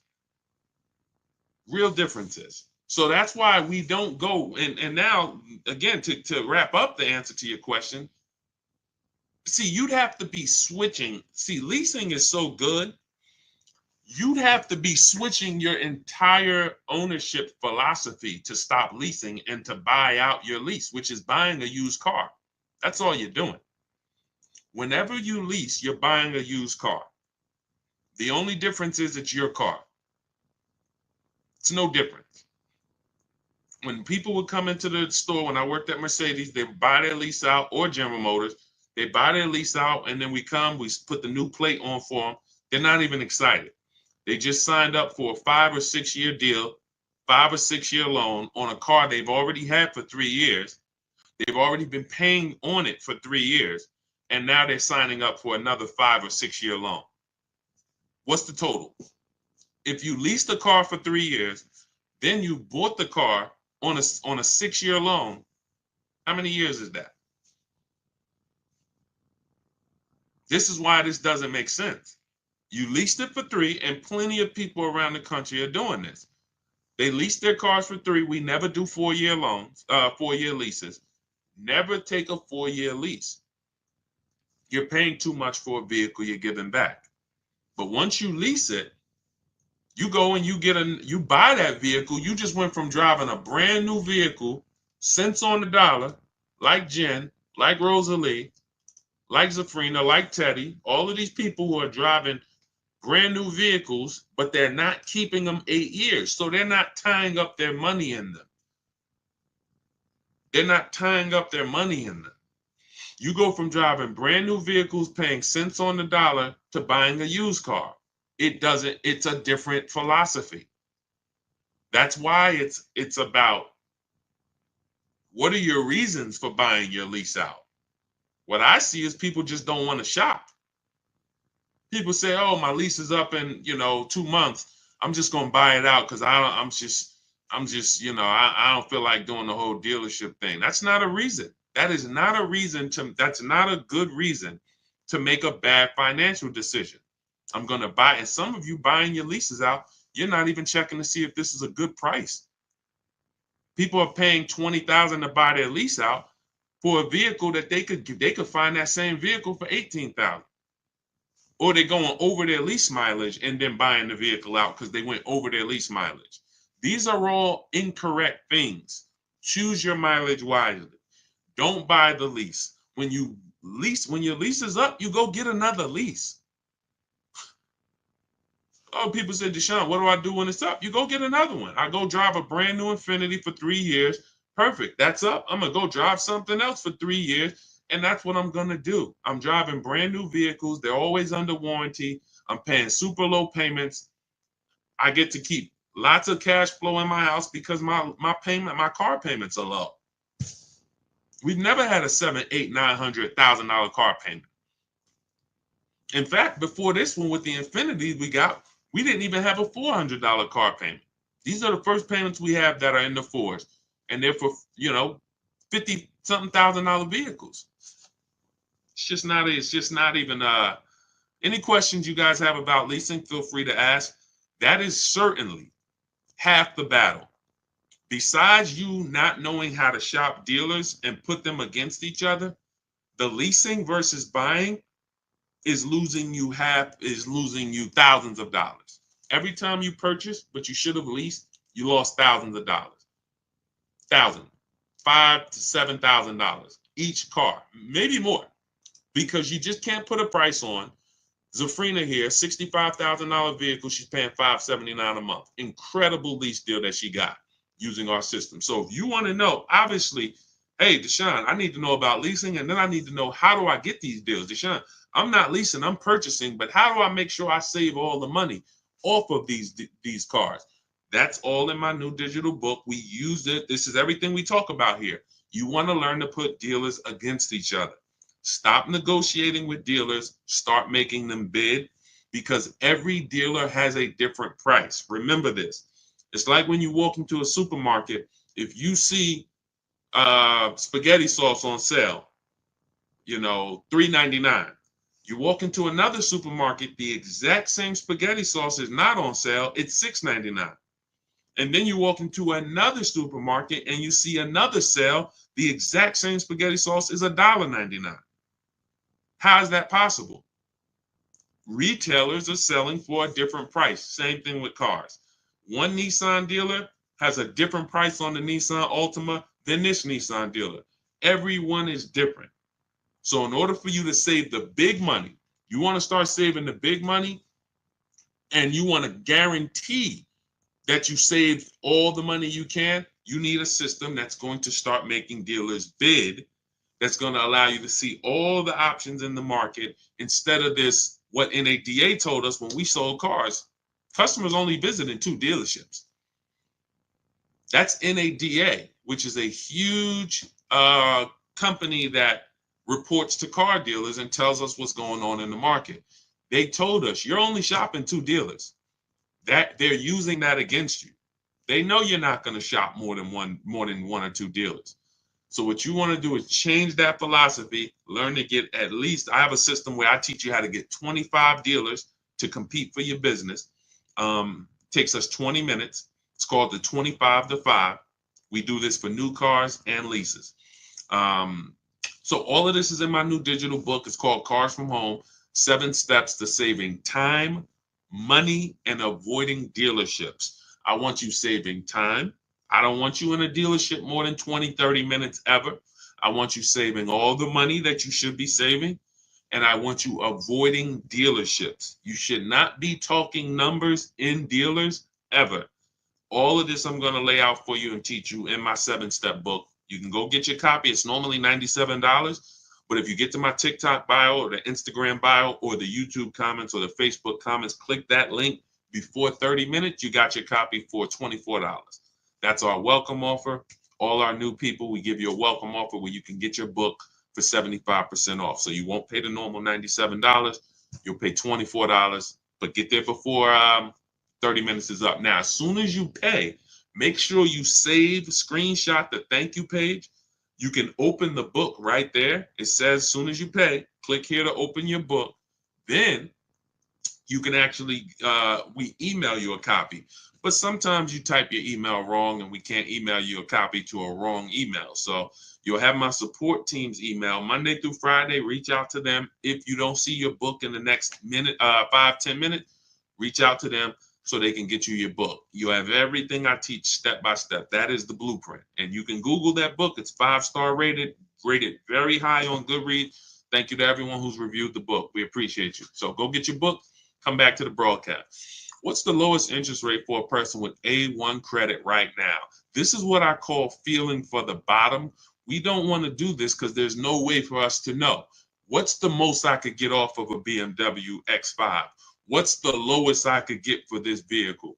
The only way for us to know this is for us to shop the market and for us to allow people to compete and show us what they will offer us. We use a strategy for getting our loans called the bank bidding war. It's 3 rounds.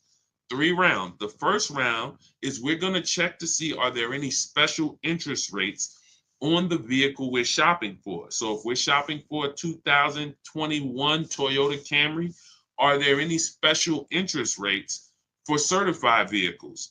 If we're shopping for a brand new Hyundai Elantra, are there any special interest rates for brand new Hyundai Elantras? 0%, 1%, 2%, things that no bank, no credit union would be able to touch. That's what we want to check first. Now, that's round 1. If there's a special interest rate, we don't need to shop anymore. If there's not a special interest rate, now what we're going to do, I have a tool in my book. It's called the Perfect Budget Calculator. It allows you to take the average interest rate. We tell you what the average interest rate is. You could take that average interest rate, Tell us what you want your payment to be. Tell us what your state is, how much down payment you want to do. And what we're going to do is that's going to create a bunch of goals for you. Who's ever been in a position where you're like, okay, I want to spend 30,000, 30,000, 30,000, and then you end up spending 32, 31. Type me if that's ever happened to you. Now, you can't negotiate the buyout on a lease. I haven't ever seen it. That number's set from the start. So what happens is when that happens, what you're dealing with is well, let's stay on the bank bidding war round 2. So once you have this tool, and again, the reason why, see, some of this stuff I invented. I'll give you the manual way to do anything that we do. Anything you want to try to do on your own, I'll give you the manual way to do it. We reach out to 25 dealers online. You could go and you can call around. I always tell you, ask for managers. Try to deal with only managers. If you don't want to talk to anybody, you use our system. But there are tools that we've created that no one else uses because we made them. So in my book is something called the Perfect Budget Calculator. That's going to give you multiple goals. It'll tell you if you get a 5-year loan, you want to do no money down, this is what you can spend on a car. And it takes into account the taxes, the fees, because that's where it usually gets you. You go in, you're looking at a $30,000 car, you didn't factor in those taxes, you didn't factor in those fees, right? Next thing you know, they're like, oh, well, you got $3,000 in taxes and fees. Our calculator factors in for that early, and it tells you if you want to be at this payment, no money down, 5-year loan, that this is the state you live in, you can't spend any more than this on a car. And then it gives you other goals. And your max goal is going to be a 6-year loan with money down, using equity at your monthly payment. See, the reason why you're going over budget is because you don't have any goals below your max budget. I'm going to say that again. Type a $ if you understand. When you go into the dealership or you go shopping with your max budget in mind, you're usually always going to go over. What you need is multiple goals below your max. Once you have multiple goals below your max, now you can actually go in and start to look, can I find a vehicle for $23,000? Nope, I can't. All right, then I got to go up. Can I find something for $27,000? Nope, I can't. $28,000. Now your max budget might be $31,200, but we're not going there yet. And that's how you want to raise your budget. You never want a car salesman raising your budget for you. You want to raise your own budget. And in order for you to do that, you have had to set it. So I created it's called the Perfect Budget Calculator for those of you who are buying, purchasing cars. You plug that in, it's going to be your best friend. Now I have lease calculators and calculators we use for leases, calculators we use for used cars.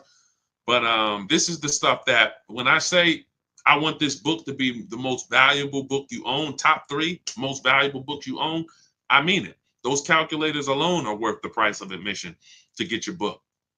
Okay, but we always, so once you find your vehicle, now we remember this. Never let anyone access your credit with a hard pull before you find your car. Welcome, Ray-Bans. Welcome, Janet. I shout out to the new followers. Thanks, Lori. Never let anybody run your credit with a hard pull before you have found your car. Once your credit is accessed with a hard pull, there's something called the rate window. The credit bureaus allow you to shop competitors. You can call, once you make your deal, you can call Bank of America and say, hey, give me an offer. Navy Federal, give me an offer. Chase, give me an offer. TD, give me an offer. You can let all these people run your credit. And at the end of the rate window period, it takes us 2 days to do it. it's going to have the same effect on your credit score as one hard inquiry. So when you go out and you find your car, you make your best deal, don't take the car. Don't say, oh, you want to take it today? No, there's a couple reasons you don't want to do that. First of all, especially if you have marginal credit. Sometimes the loan doesn't get funded. You got to bring the car back. But the real reason is if you're getting a loan, you want time to come home and shop your interest rates. That's the real reason. Put the car on hold. If you're not home already, you want to be home shopping interest rates. Or you're just going to buy the car and you'll always wonder, could I have gotten a better interest rate? It never goes away. I could ask you 3 years down the road, hey, you think you could have got a better interest rate on that? I don't know, man, probably. But when you had 10, 15, 20 banks competing, who understands that you're not going to have that thought? You're not going to have that buyer's remorse. Hey, you think you could have got a better loan? Nah, man, I had 20 banks look at my credit.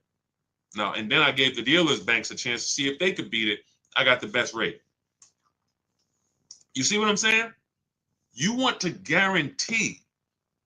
That's the difference. When you use what we're teaching you, you'll be able to guarantee that you paid the lowest amount for a car. Guarantee that you got the most amount for your trade-in. Guarantee that you got the lowest interest rate on your loan. Y'all, does that make sense? Type dollar signs if that makes sense. The world that we want you to step out of is a world where you had no assurance. You couldn't post your deal like Ansley and like these people I'm showing. Milligan. Look, Milligan saved $27,000 off a vehicle. It's doesn't even seem real. $79,000 electric Mercedes EQE. She got it for $51,300.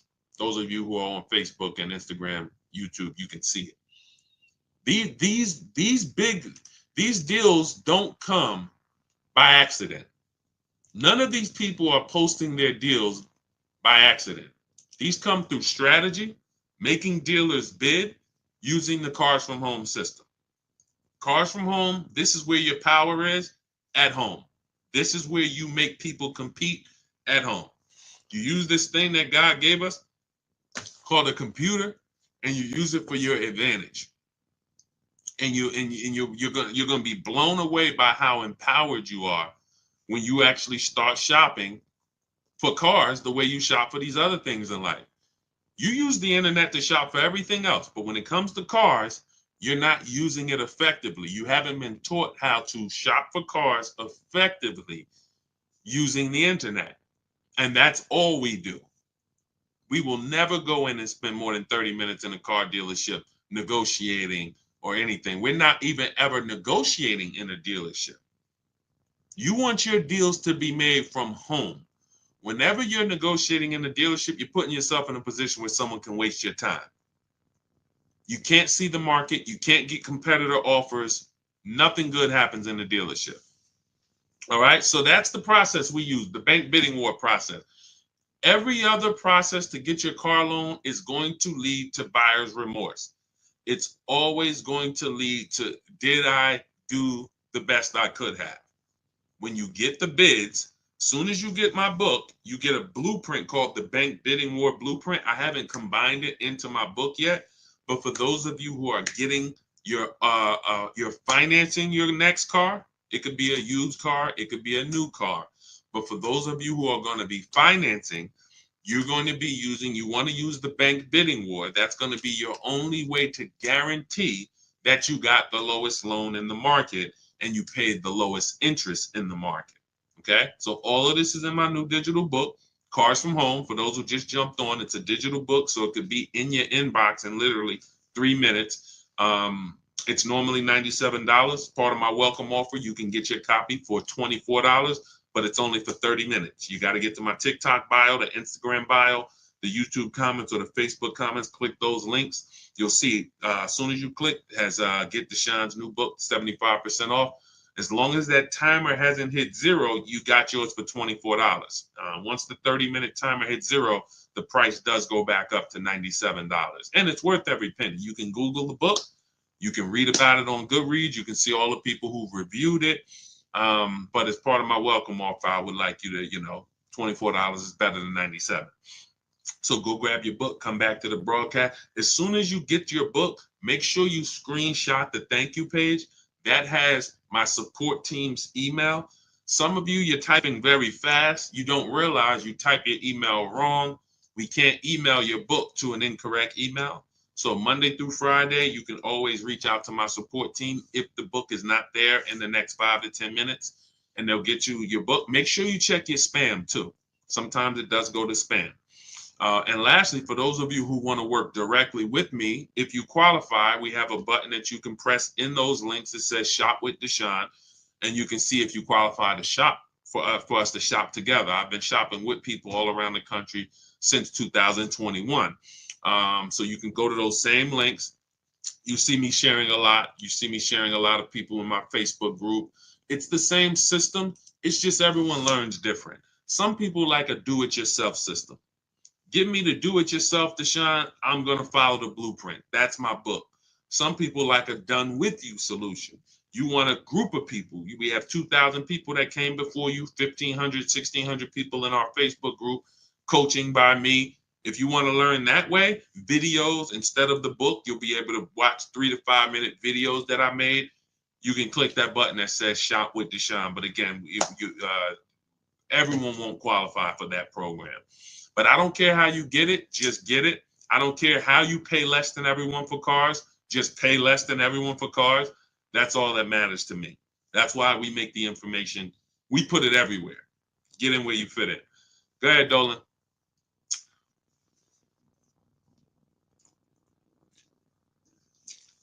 What about buying a car with an active bankruptcy? As far as I know, I'm not an expert on credit, but as far as I know, you're going to have to wait for the bankruptcy to be discharged. And once you're cleared to go buy something, I've seen more people end up at a 700 credit score after less than a year out of a bankruptcy. I've seen a lot of people get to work. You should follow somebody by the name of Shonda Martin. Shonda, Shonda Martin. Her pages are Road to 750 Plus. She's all over YouTube, Facebook, Instagram, TikTok. Road to 750 Plus. And what she does is she gives these insiders. She's just like me, except with credit, because she has the tools you'll need to get yourself to a great credit score fresh out of this bankruptcy. But I have seen people who came out of bankruptcy and they had a 700 score like within a year. If you're doing the right things, you can literally rebuild your score to a 700 very quickly. But I wouldn't know how to. If you didn't need a car before then, I would hold off. I would get an inexpensive car. Excuse me. I try to find something on Facebook Marketplace, $1,500 to $2,500 until I could get my credit to where. See, if you don't have the credit right now, most people are going out to flex, and they shouldn't be going out to flex. They should be setting themselves up. In my book, I teach a strategy for you. Got to know, are you keeping your car long term or not? If I'm keeping my car 8 to 10 years, but I have bad credit, that's not a hard fix. I got to get a great price on the car, and then I'm going to refinance the loan. Now that's easier said than done. That's why we have a book about it. You have to get a great price on the car, because oftentimes people with bad credit, they're taxing you on the car and the loan. You're overpaying for the car and the loan. And so, if you're there's nothing wrong with overpaying for the loan because you don't have good credit, but you need to get a great price on the car. And I know you may have not been taught to separate these things. Another thing we do with the Cars from Home system that we teach is we separate our transaction. Who you buy your car from, that's different than who you're going to get your loan from. That's different than who you're going to sell your old car to. Some of you, who's given a dealership 3 transactions? You bought a car from them, got a loan, traded your car in. Type me. If you've ever bought a car from a dealership, they got you the loan, and you traded your car into them, type me. Duchess, I see you on Instagram. It's in my Instagram bio. Click the link that's in my Instagram bio. There's a website there. Click that link. Come on, everybody, lock in. Lock in. I forget. Let me. Now I forgot the question that I just asked.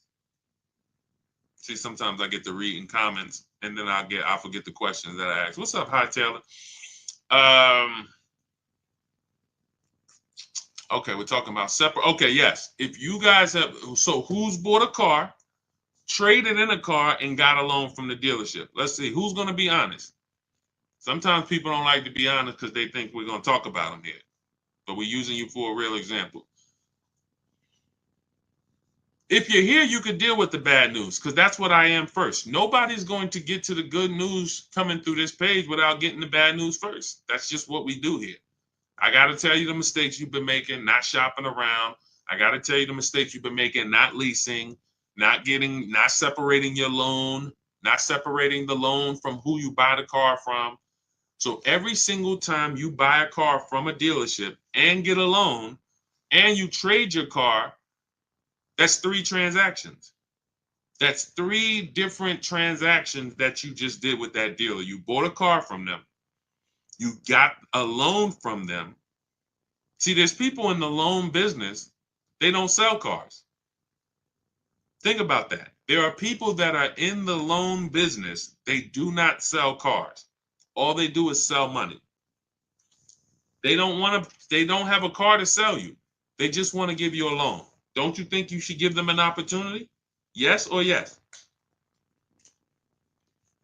Come on, stay by your keyboards. I know the people that are getting the most out of what we do here because you're always the most active. Some of you can't always type, but some of you who are active, I know you get the most out of what we do here. So when you look at there's companies that only want to give you a loan. We need to get their offers. Now, the third transaction is for those of you who've traded in a car. You've traded in a car. We don't trade because when you trade, you can't get bids. We get bids. We don't trade cars. We like to get our car on the market, on the online market, see companies like CarMax, Driveway, Carvana, AutoNation, Car Guru. These companies will write a check for our car, cut us a check the same day. So those of you who are just going into the dealer saying, hey, what will you give me for my old car? You're losing thousands of dollars. You're not putting your car on the open market where the buyers are. This isn't private party sales. This isn't Facebook Marketplace. These are companies that come, look at the car, inspect it, they go and cut a check. This is what we need to be doing. This is why we make the big money. Where's Michelle's deal? Michelle, and then you could always give the dealer a chance to match it. Where's Michelle's deal? $12,000. Look, $12,000 she was getting from Carvana. She was going to sell her car to Carvana. She ended up making a deal on her Honda Pilot, $597 a month, no money down. Look, and the dealer ended up matching the $12,000 equity. There's nothing wrong with that. Once you get the number from Carvana or Driveway or CarMax or Kelly's Blue Book Instant Cash Offer, we always give the dealer a chance to match it or beat it, but we have to come in with a number. Same thing with the bank bidding war. When we getting our loan, we always get a loan. We give the dealer a chance to beat the loan, but we have to have an offer. Everything that you want to be buying when it comes to your car, you want multiple offers. My 2 favorite words. I love them. I'll put them on a shirt if I could.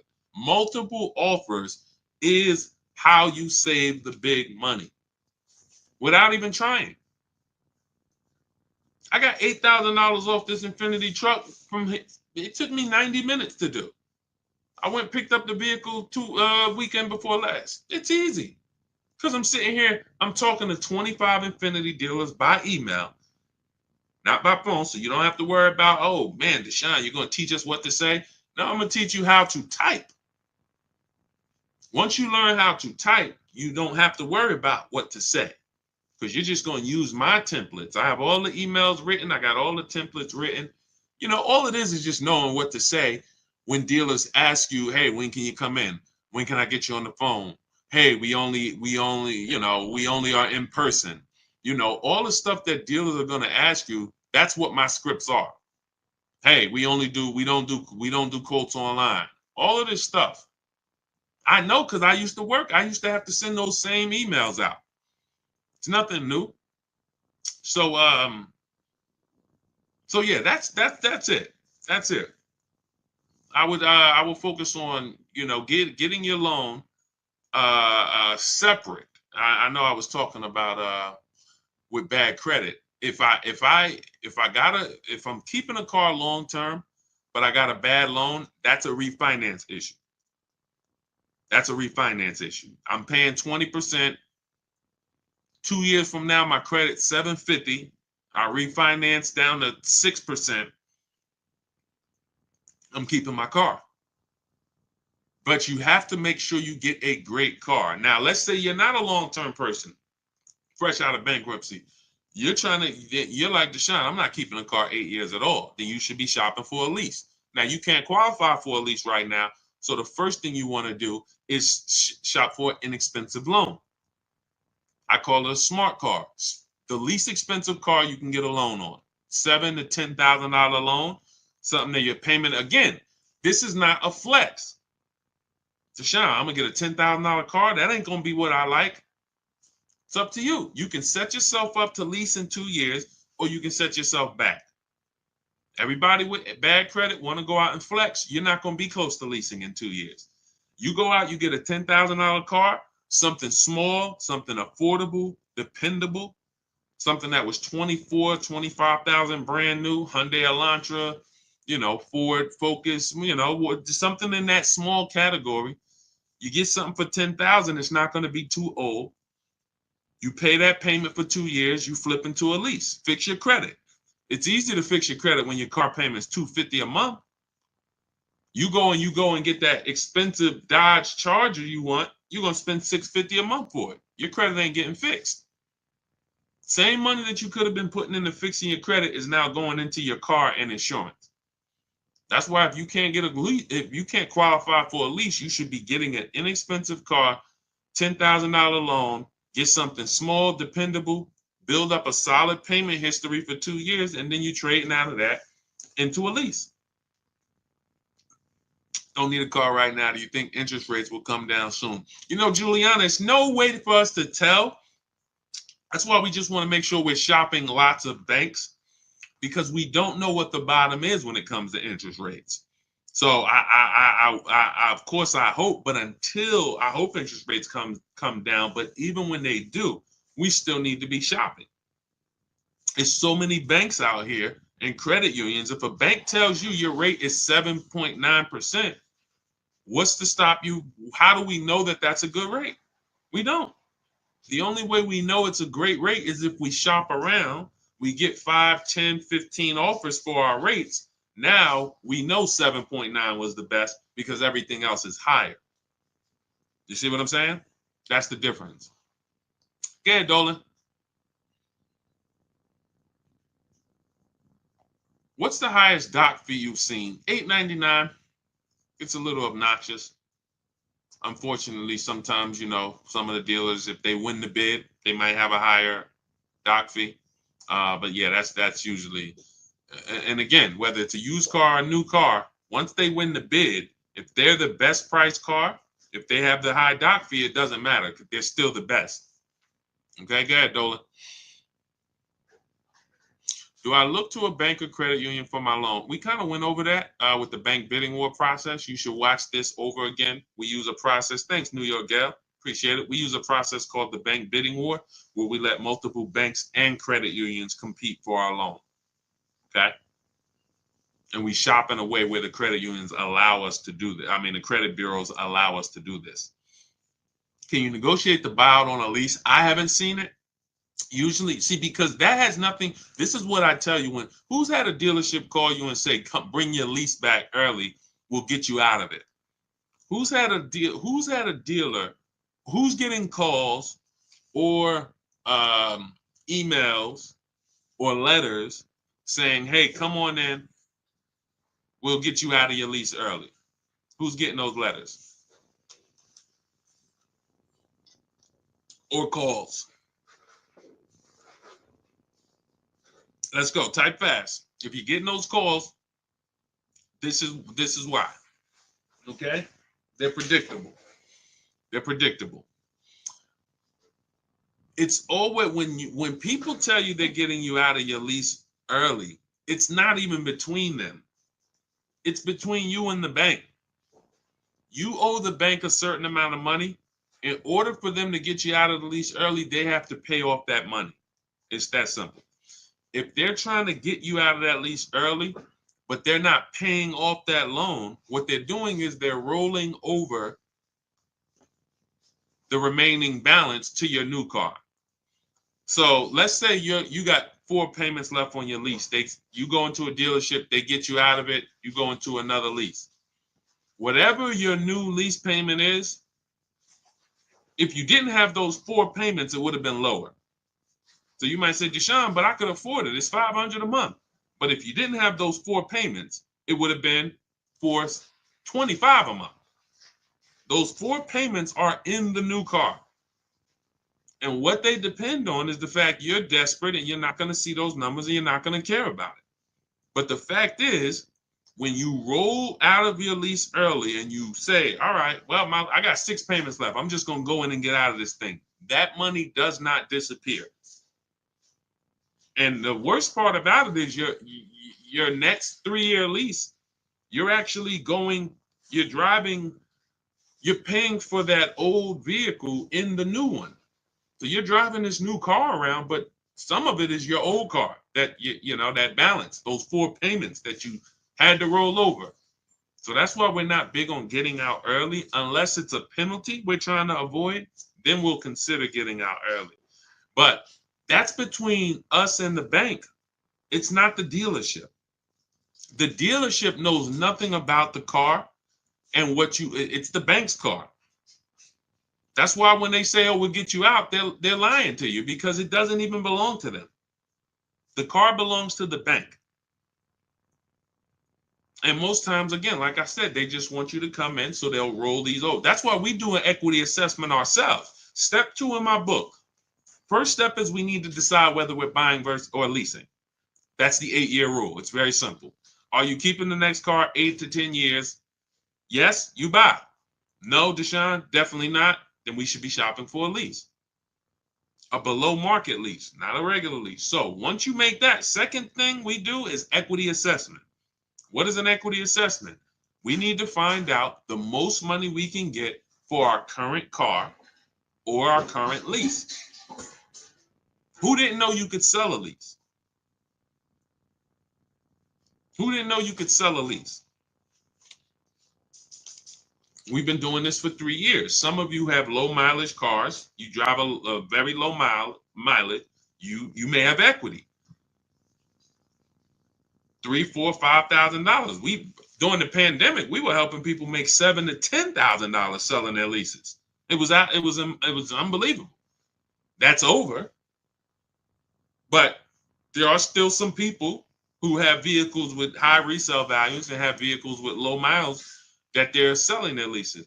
But this is what we do. We do an equity assessment ourselves. We don't let a dealer tell us anything. The dealer says my vehicle is worth this. No, we don't believe that. Like, what if they're lying? Oh, yeah, I didn't think about that. We do. So we need to verify what we can get. When you look and you do your own equity assessment, which I'll teach you how to do, takes 20 minutes. You get these 6 offers.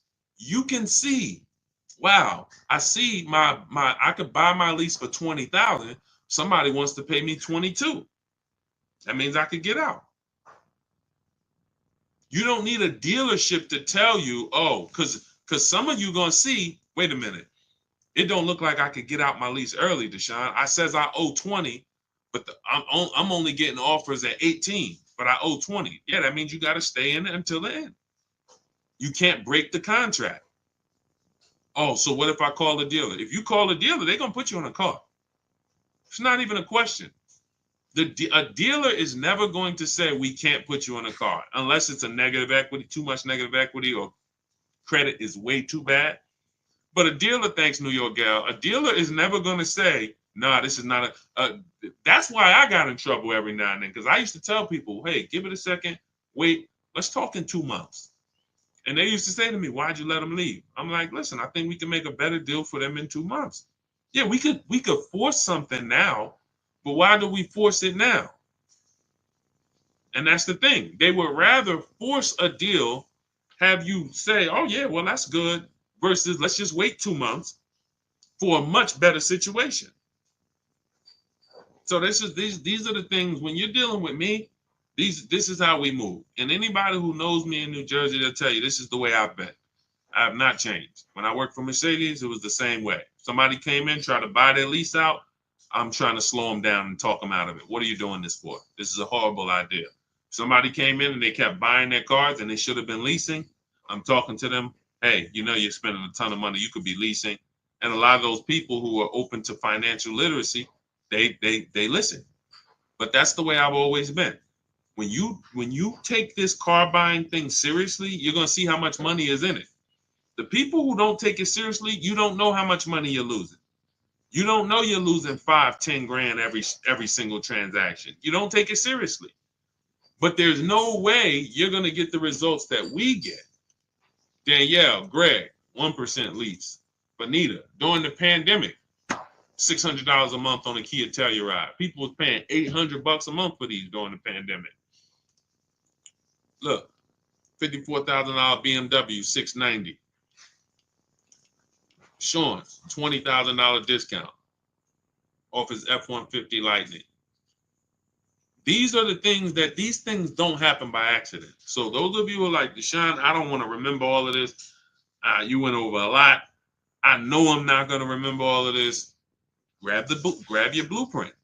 That's my copy. That's Cars from Home, my new digital book, 7 steps to saving time, money, and avoiding dealerships. Cars from Home, 7 steps to saving time, money, and avoiding dealerships. You don't have to remember any of this.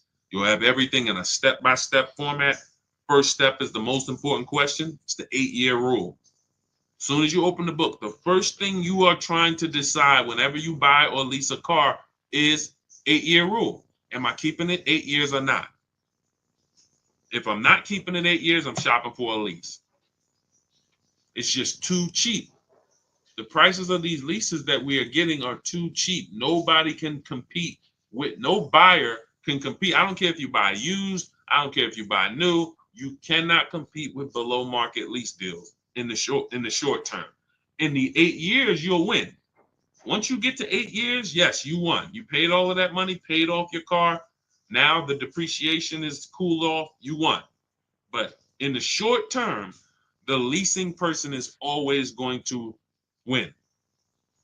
Always going to win. Ansley, $554 a month, $58,000 car. He's winning. A person who's purchasing this vehicle is spending $1,200, $1,100. Even if they bought a used one, they're still spending $800. You see what I'm saying? So step 1 is always the leasing versus buying question. Thanks, New York Gal. Appreciate you. Step 2, equity assessment. For those of you who have a vehicle that you'll be replacing or a lease that that's gonna be expiring, we have to do an equity assessment on that. See how much money, can we pull any money out of it? Is there any equity? Then we move into deal-focused budgeting. How do we know a deal? How do we know a deal when it appears? Then we move into shopping, not buying. This is when we do our test drives. This is when we decide what we want. Many of you, you're not spending enough time deciding what you want. You're letting people rush you to make a $50,000 decision. This is not what we do. Step 5, we move into the market. We start getting offers. If you're buying a used car, I'm going to show you how to use my marketplace strategy, where you see the entire market within 100, 150 miles of you, and you're going to narrow it down based on title history, service records, accident history. I'm going to show you how to get the original price of the car, We do that in a couple different ways. You need the original price so you can see what's in the car, and so you can see how much discount you're getting off the original price. This is our used car strategy. That's all in there step by step. Step 6 is paperwork. Step 7 is delivery. By the time you get to step 7 in my book, I'm congratulating you on delivery. Either they're delivering the car to you or you're about to go pick it up. That's how it is. And it's in there for leasing, purchasing, new cars, used cars, high mileage drivers. It's all in there. And you can get your copy. It's normally $97. You can get your copy for $24 as part of my welcome offer, but it's only for 30 minutes. So you can go to my TikTok bio, my Instagram bio, the YouTube comments, or the Facebook comments. I have a link there for you. Click that to activate your 75% off. And then you'll see a button that says click the book. As long as you get there before the 30 minutes, you got your copy for $24. Okay, make sure as soon as you get your book, please screenshot the thank you page so you have my support team's email. Check your junk, check your spam. If your book is not there in 5 to 10 minutes, connect with my support team Monday through Friday. They'll make sure that you get your book. And lastly, for those of you who want to shop together, you want to consider, if you want to see if you qualify for us to shop together, there's a button there for you guys too. I have been shopping with people all around the country since 2021 for the last 3 years. This is where instead of reading, you guys have access. You'll have access to videos. You have access to coaching calls with me twice a month, our private Facebook group. However you decide you want to learn, doesn't matter to me. I just want to make sure you pay less than everyone else for cars. So watch the free streams, watch the free videos, get the blueprint, join the course. It doesn't matter. Just make sure you are applying what you are learning so that when you get your cars, you're proud to send me the deals. I want you to feel proud sending me the numbers. And the only way you're going to do that is to shop the market. Okay? Confidence comes from shopping the market. Every single car you're getting, you should be getting at least 5 to 7 offers minimum. Okay? And that's what we want you to do. That's how you save the big money. My Dukes, the book is in the TikTok bio. Just click the picture of me. Go to my TikTok bio. You'll see a website there. That's where you'll get your 75% off at. Okay? Eliza, welcome. Welcome to the new followers. Thank you, everybody, for tapping in. We will be back for another stream. Everybody who got your book, enjoy it, use it, hold yourself accountable, stick with the steps, don't jump ahead. You shouldn't be at step 7 until you're picking up your new car. Okay? And for those of you who are working with me personally, I'll see you inside. I'll see you on our Facebook group. All right? God bless. Let's continue to unlearn so that we can relearn.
In 1 second, there we go. All right, let's talk about how we're going to get cars for less than other people are paying them. We are live. My name is Deshaun. I'm publicly known as Deshaun, the Auto Advisor. I want you to start typing your car shopping questions. Any questions you have about buying, about leasing, about getting good prices, quality, type them below. We'll get to as many questions as we can in the next hour. What's up, They Love Lady B? Good to see you. Welcome to the new followers. Shout out to the sharers. Everybody who shares this broadcast, thank you. We appreciate you. Start typing your questions in, and we'll get to as many as we can. I spent 14 years in the car business. For those who don't know me, I've been on the internet teaching since 2021. We've helped thousands of people around the country pay less than what everyone else is paying for cars. That's the name of the game. That's the only thing that's important. Okay. All right. I see we got a couple questions coming in from TikTok. You guys can, Dolan, you can start bringing some of these questions in.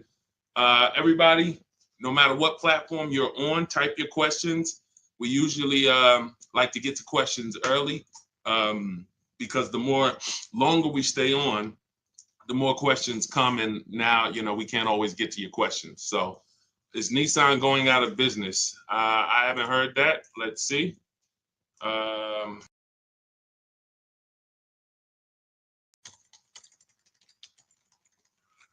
see it's a popular question online. So in dire straits, but could Honda save the day? Nissan will cut 9,000 jobs worldwide, cut production capacity of 25%, and totally overhaul its product lineup. Unable to reinvent itself after disgraced former CEO Carlos Ghosn was arrested. Okay, you might be onto something here.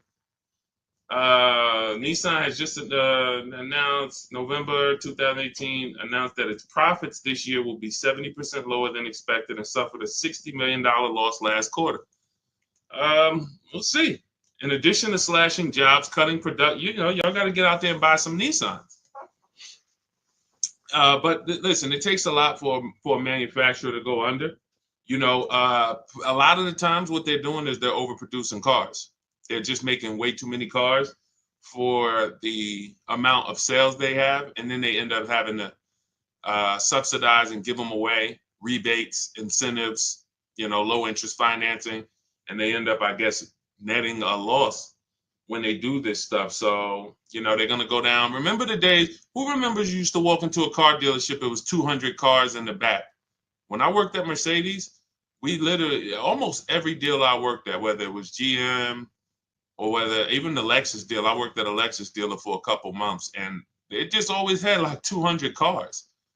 Who remembers that? I don't go into dealerships to buy cars now, so I don't know what their inventory looks like. But this is more reason why you guys need to learn how to negotiate from home and start to put dealers against each other, because they are going to use this against you.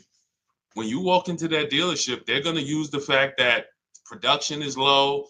That's why when we're home, we're talking to 25 dealers. It doesn't matter what one dealer says. So no matter what dealers go out of business, no matter what, the name of the game is staying home, putting dealers against each other so that you pay the best price. I don't care about anything else. I don't care if it's 20 dealers in the country or 2,000. I'm calling the 20. We're putting them against each other, and we're going to find out which of the 20 is going to sell the car for the lowest price. That's the name of the game. Nothing else matters. Okay? Nothing else matters. Everything, and for those of you who watch the streams, you watch my free videos all over social media, if you want the exact blueprint, everything that I teach step by step, that is my new digital book. It's called Cars from Home, 7 Steps to Saving Time, Money, and Avoiding Dealerships. So you're going to have an entire 7-step system for getting below market leases, purchases, new cars, used cars from home. You're doing 90% of the work from home. We only need to be in dealers to test drive. We only need to be in dealers to pick up. We are not negotiating from the deal inside the dealership. So if you want the exact blueprint, that's my new book. You can see it's rated very high online. Thank you to everyone who's reviewed the book. You can get a copy. It's normally $97, but as part of my welcome offer, for 30 minutes, you can get a copy for 75% off, which is $24. So go to my TikTok bio, my Instagram bio, the YouTube comments or the Facebook comments, click those links, and then grab your book at 75% off. And you'll just have everything I teach step by step for putting these dealers and banks against each other. Okay, go ahead, Dolan, shoot the next question up. Keep typing your questions, everybody. Let's get to as many as we can. What's up, Wilfredo? Stephen May, good to see you. See the people checking in on TikTok. Is it better to buy used than new? It's two things. Affordability. Can you get everything you want in a new car, everything you need in a new car, and be under your budget?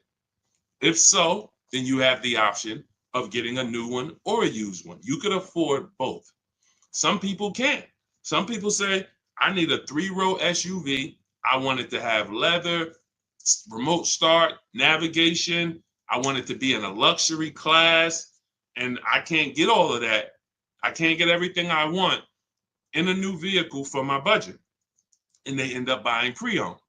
But if you could afford both, then it's really a matter of your values. Do you want, so you guys know, how many years do I teach? Let's see. Listen, everybody go to your keyboards. I want to know how many new people we have on here. If this is your first time on the stream with us, type the number 1. Type the number 1. Okay, Monty said 8. You know the question I'm about to ask the next time, Monty. It's not fair. That's not the question that I'm asking. I'm asking who's new. Ernest, welcome. Shout out to all the new people. Everybody who's new, who's typing a 1. If this is your first time on a car shopping stream with us, type a number 1. Type 1. Rolito, good to see you. Erasmo. I'm sorry, I probably butchered your name. Forgive me. Carmen, welcome. So we have some principles here. Veronica Brown, good to see you, that you might not be familiar with. And one of them is something we call the 8-year rule. The 8-year rule says if you're not buying cars to keep 8 years, you should not be buying cars. You should be shopping for a lease. You're going to pay a lot less as long as you know how to get good lease deals, structure them correctly. So if you are buying your vehicle, then I'm assuming you're keeping it 8 to 10 years. So some of you might say, well, I only buy a new car every 10 years, Deshaun. I'm gonna just buy a new one because I don't want to buy it used. That's fine. So this is not the question of new or pre-owned comes down to 2 things: budget and then values. If you could afford both, then ask yourself, do you want to get a great deal on a brand new one, save all the money you can on a brand new one, or do you want to knock 20, 30, 40% off the price, shop for a pre-owned? You're not going to get the latest. You're not going to have the, full warranty, but you will knock 20, 30, 40% off the price. That's a matter of values. Okay? There's no right or wrong there. Okay? Go ahead, Dolan. Let's go, everybody. Keep typing your questions. This is Car Shopping Questions and Answers. I'm your host. I'm known as Deshaun, the Auto Advisor. I spent 14 years in the car business, and for the last 3-4 years, I've been online teaching people how to pay less than everyone else for cars, new cars, used cars, and leases. And we do 90% to sometimes 100% of our deals from home. That's why our entire system is called Cars from Home. All right, bad credit. Can I still get a car? I have a full-time job. It's my student loans messing me up. Sure. You just need, so first thing you want to do is separate your transactions. What does that mean? Anytime you buy a car from a dealership, you've done business with them. That's a transaction. Anytime you get a loan from a dealership, that's a transaction. And anytime you sell your old vehicle back to them, you call that trading, but you're actually selling the vehicle back to them. That's a transaction. So in order for you to get a great deal, the first thing you're going to have to do is start separating the parts of your transaction. So we separate those 3. Who we buy our car from is different than who we get our loan from. That's different than who we sell our car to. Because if you trade your car into a dealership, they give you $10,000. But you could have sold it to Driveway for $12,000, then you lost. Is that a loss? Can we all agree? Can we all agree before we move forward? This person's asking, they said they have bad credit. They want to know if they can get a job. If you could have sold your car to a buyer like Driveway for $12,000, but yet you took, lock in, y'all. Come on, y'all know the people who get the most out of what we do here are on their keyboard. They're not eating cereal and watching a bunch of stuff while they're trying to listen to me in the background. You're not going to save thousands of dollars on cars being distracted. So when you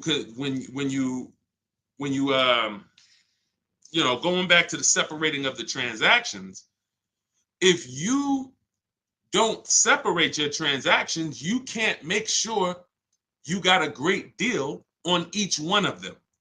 Hit the like button if y'all understand that. You need to get a great deal on your old car. That means whoever, if there's buyers out there, you need to get the most money for your old car. If you don't get the most money for your old car, you didn't get a great deal because you left some money on the table. If you could have got a 4% interest rate or a 5% interest rate, but you're paying a 6% interest rate or an 8% interest rate, you didn't get a great deal. Hit the like button if y'all understand that. This is okay, I got a great deal on this Honda that I bought. The dealer took off a bunch of money.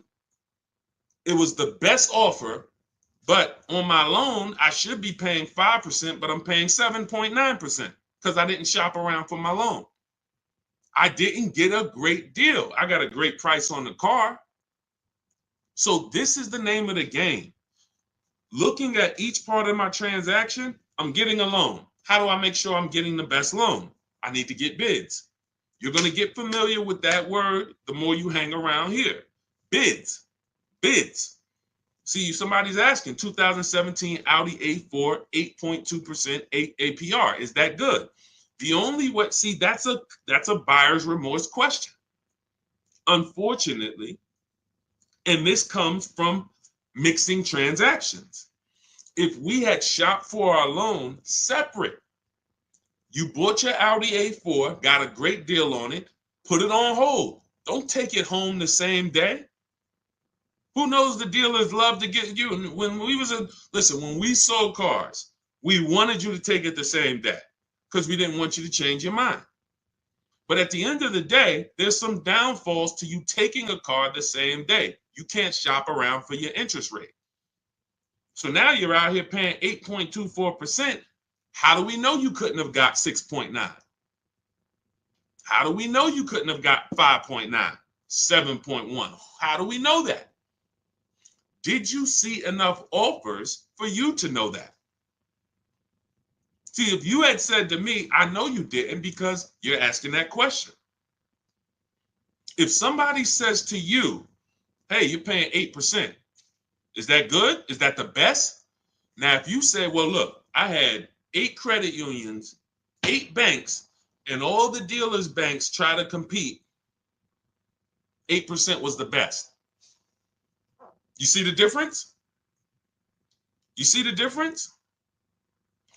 One deal says, hey, I got 10 banks to make me an offer. 8%, 9%, 8.2, 10.1, 11%.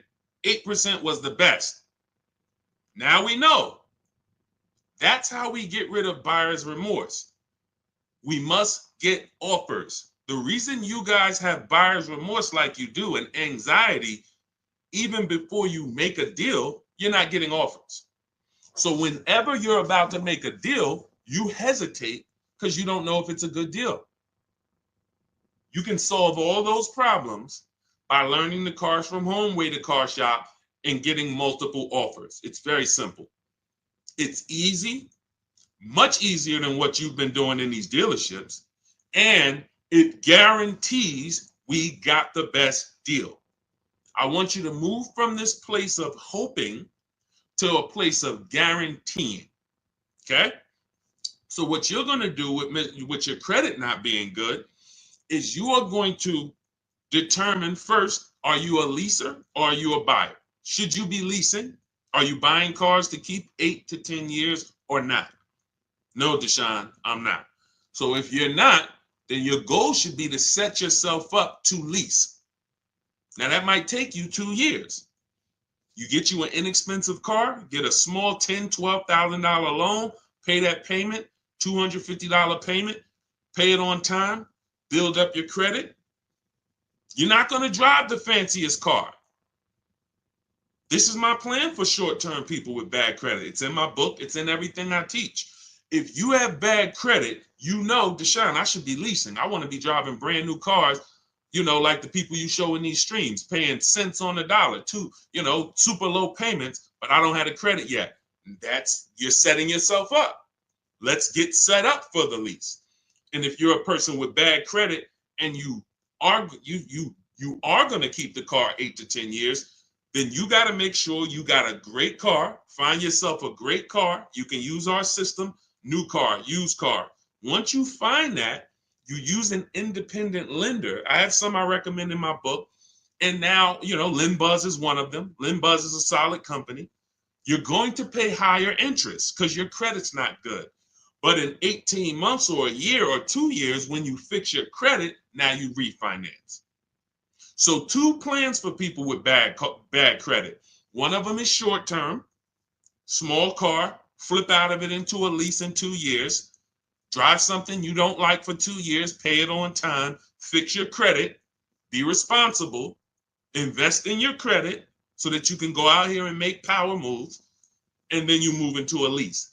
The second plan is for the long-term person with bad credit, 8-10 years. Fix your buy your car, get a great deal on it. You're going to pay 18%, 20%, 25% interest, whatever it is, and then you're going to fix your credit and refinance. Simple. Simple. These are the plans. Okay? All of this is in my book. For those of you who like Deshaun, there's no way I'm going to remember all of this. You can grab my book. That's the blueprint to everything I teach. It's called Cars from Home, 7 Steps to Saving Time, Money, and Avoiding Dealerships. It's already 5-star rated. You can Google it, and you can get a copy for $97. But if you get there, as part of my welcome offer, you get it for $24, 75% off. So it's normally $97, but you can get yours in my TikTok bio, my Instagram bio, the YouTube comments, and the Facebook comments for $24 for the next 30 minutes. And it'll be in your inbox. You'll have the entire bad credit plan from start to finish to set yourself up. Okay, so use that 75% off link in the comments or in my bios. But it's a digital book. So as soon as you pay, on that page is the link to open your book. I also email you a copy. Make sure you have my support team's email because some of you type your email wrong. All right, let's go. Let's go. Go grab your book. Come on back to the stream. And that's just those of you who don't want to bother remembering all of this stuff. You're not taking notes. Our price is going to be low. Wagoneer with such back orders. I don't care about any. If I'm shopping for a Wagoneer. Oh, wait, Dolan, what question are we doing? Okay. This is Gangrene Jets. Our price is going to be low. Wagoneer with such back orders. First of all, if I'm shopping for a Wagoneer, my only objective is to connect with 25 dealers. I have a strategy in my book. I'll show you how to do it in 20 minutes. I want to get 5 to 7 offers, and I'm going to see who's going to sell me the vehicle at the lowest price. It's very simple. All of that other stuff is defensive, and you can't control it. I don't care about one dealer's back orders. I don't care if I went to 2 dealers and they told me it's back orders. I want to talk to 25. Whenever we're shopping for a new car or a lease, we are speaking online by email through to 25 dealers. I already have the scripts for you. Now you could do this yourself. You want to pick up the phone and call around? That's fine. The reason why you must do this is because you're going to see that out of 10 Jeep dealers, 8 of them are overpriced. Their best deal is never going to be the lowest deal in the market. They're not going to go below a certain amount. They would rather sell the car to somebody else. So they'll take whatever they're buying. When they look at you, who's had a car salesman look at them and say, hey, Michelle, hey, this is my best deal. This is our best deal we can do. Coffee head. What's going on? Shout out to the people checking in on TikTok. Who's had a dealer look at them and say, this is my best deal? And you sit there and you wonder, are they telling the truth or not, right? Here's how we know. And in fact, there's no way to know, but here's what we do. We have other dealers' best offers too. Very important. This dealer's best offer is different than another Jeep dealer's best offer. It's similar. I've been using this analogy lately about an item in a supermarket. You walk into you get some spaghetti sauce, $6.99. It's not on sale. You go to another store, right? That same spaghetti sauce, identical spaghetti sauce, is $4.99. You go into another supermarket, right? Same exact product is on sale for $2.99, right? If you get that, hit the like button.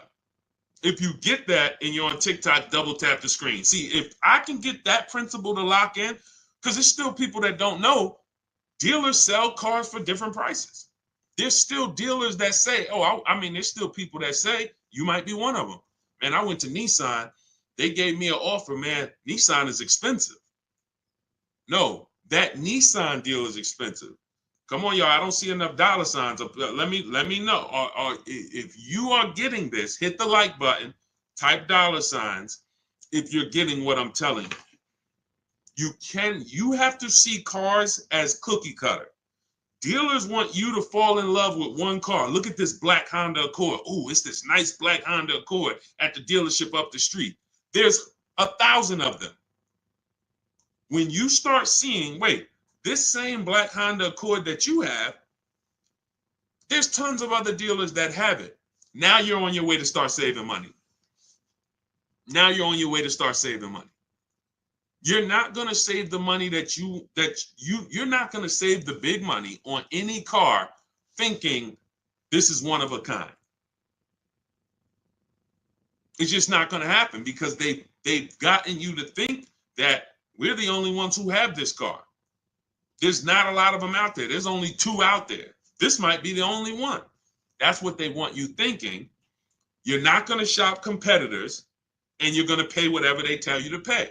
Not realizing that their competitors would sell you that same exact car for $3,000 less.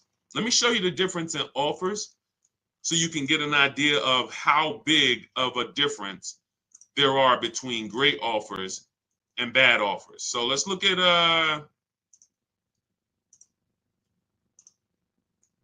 Teddy.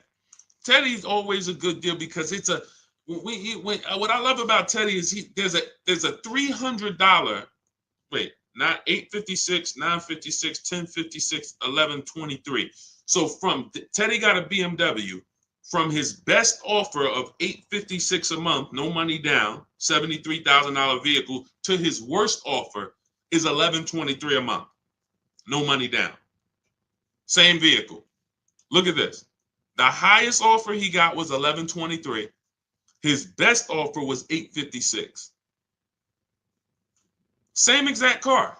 He's talking to multiple BMW dealers the same way I want you shopping multiple dealers from home. And he sees, wait a minute, this dealer's giving me $856. This dealer's giving me $9. His local dealer gave him $986. Look. My local dealer came in at $986 and even told me in an email, look, even told him in an email, this is the stuff some of you be believing. He didn't think I'd find a better deal out there. His local dealer, local BMW dealer close to him, he probably went there to test drive the car, probably was looking at the car for months. Oh, one day I'm going to come back, man, I'm going to get that car right from this dealer. That dealer, $986 a month. Told him, nah, I don't think you're going to find a better deal out there. Meanwhile, $856 a month is what he closes the deal at. You must shop multiple offers or you're not going to save the big money. You're never going to guarantee it. So I wouldn't say, I don't care when it comes to the Wagoneer, what back order. I don't care if you got a car on order. You might walk into one small dealership and they say, oh, we don't have any. And they're trying to make you think no one has any. No, that's not the way we do it. And again, there's a couple reasons why we reach out to 25 dealers. One, we get the highest chance of getting 5 to 7 offers. You must get 5 to 7 offers so you can see how many are overpriced.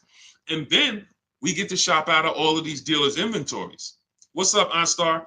We get to shop out of all these dealers' inventories. You walk into a dealership, you're looking for a black car. They might not have it. You come back, you're shopping out of 25 dealers. Somebody has a black car, usually more than one person. So that's my thing. I don't believe anything dealer says unless 25 dealers tell me. All right. Go ahead, Dolan. And, you know, it's a story that they're selling you guys. Unfortunately, look, as an ex-car salesman, I can tell you this. The name of the game with cars is not you winning. It's making you think you won. That's very important.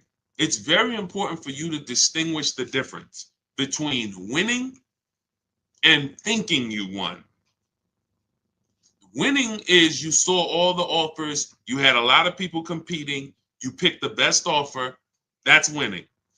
Thinking you won is you didn't see a lot of offers. You went into one dealer, maybe two, and you went and you negotiated. You try to negotiate your way down, and then you just shake hands hoping that you did okay. It's a very big difference. One is anxiety prone, buyer's remorse prone. The other is not. One guarantees you save the most money. The other does not. It's two totally different ways to move. Sean, looking at a 2022 Honda Pilot, should I wait for more leases to be turned back in early 2025? Yes, I always recommend when people are looking for a 1 or 2-year-old used car, you need to realize that dealers are not going to have them yet.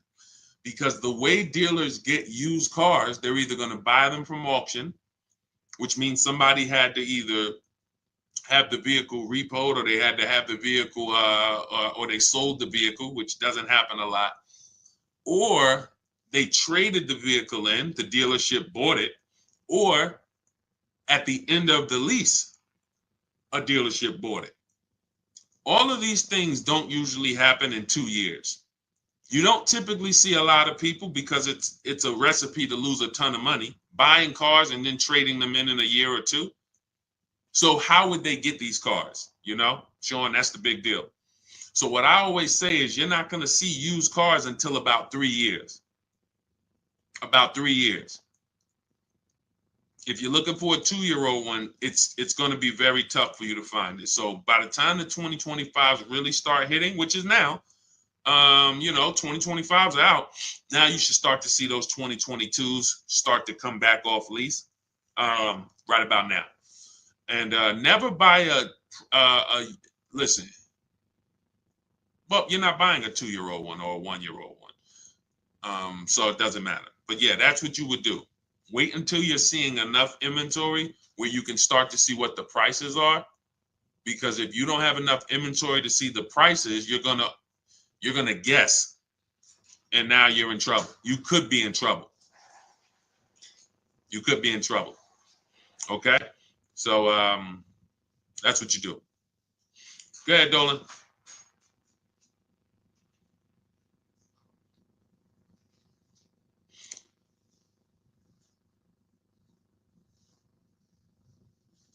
Hey, with New Year's cars coming in, how much can I expect the dealer to drop on previous years? It's different for every car. I'm going to show you a variety of discounts, and you don't want to guess. You do not want to guess, because you are going to lose. Like, take somebody, let's look at Tiffany. So I'm going to take somebody like Tiffany. Tiffany she used my book. She's using What You Would Learn. You have my book. You can use our systems to create this bidding process. She got $6,500 off. You can see right here, a $44,000 Mazda CX-90. $6,500 off. Now she got multiple offers. So who has this car? Some of you may have this car. And you're like, Deshaun, I didn't get $6,500 off though. This is why we got to change the way we're shopping. So she got $6,500 off. That's on this car. Now, somebody like Sean, he gets $20,000 off on an F-150 Lightning. Somebody like Milligan, she gets $27,000 off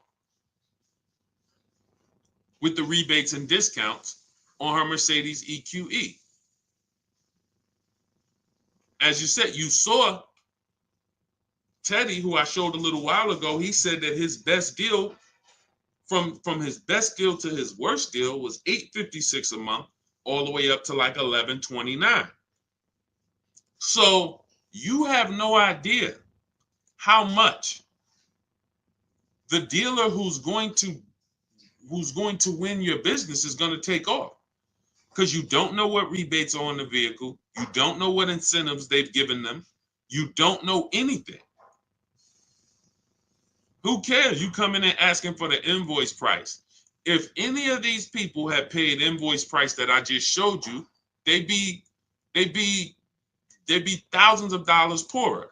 If Tiffany, instead of $6,500 off, she just took the invoice price, she would have just paid like $4,000 more. If instead of $20,000 off, Sean would have took the invoice price, he's going to pay $17,000 more for his truck.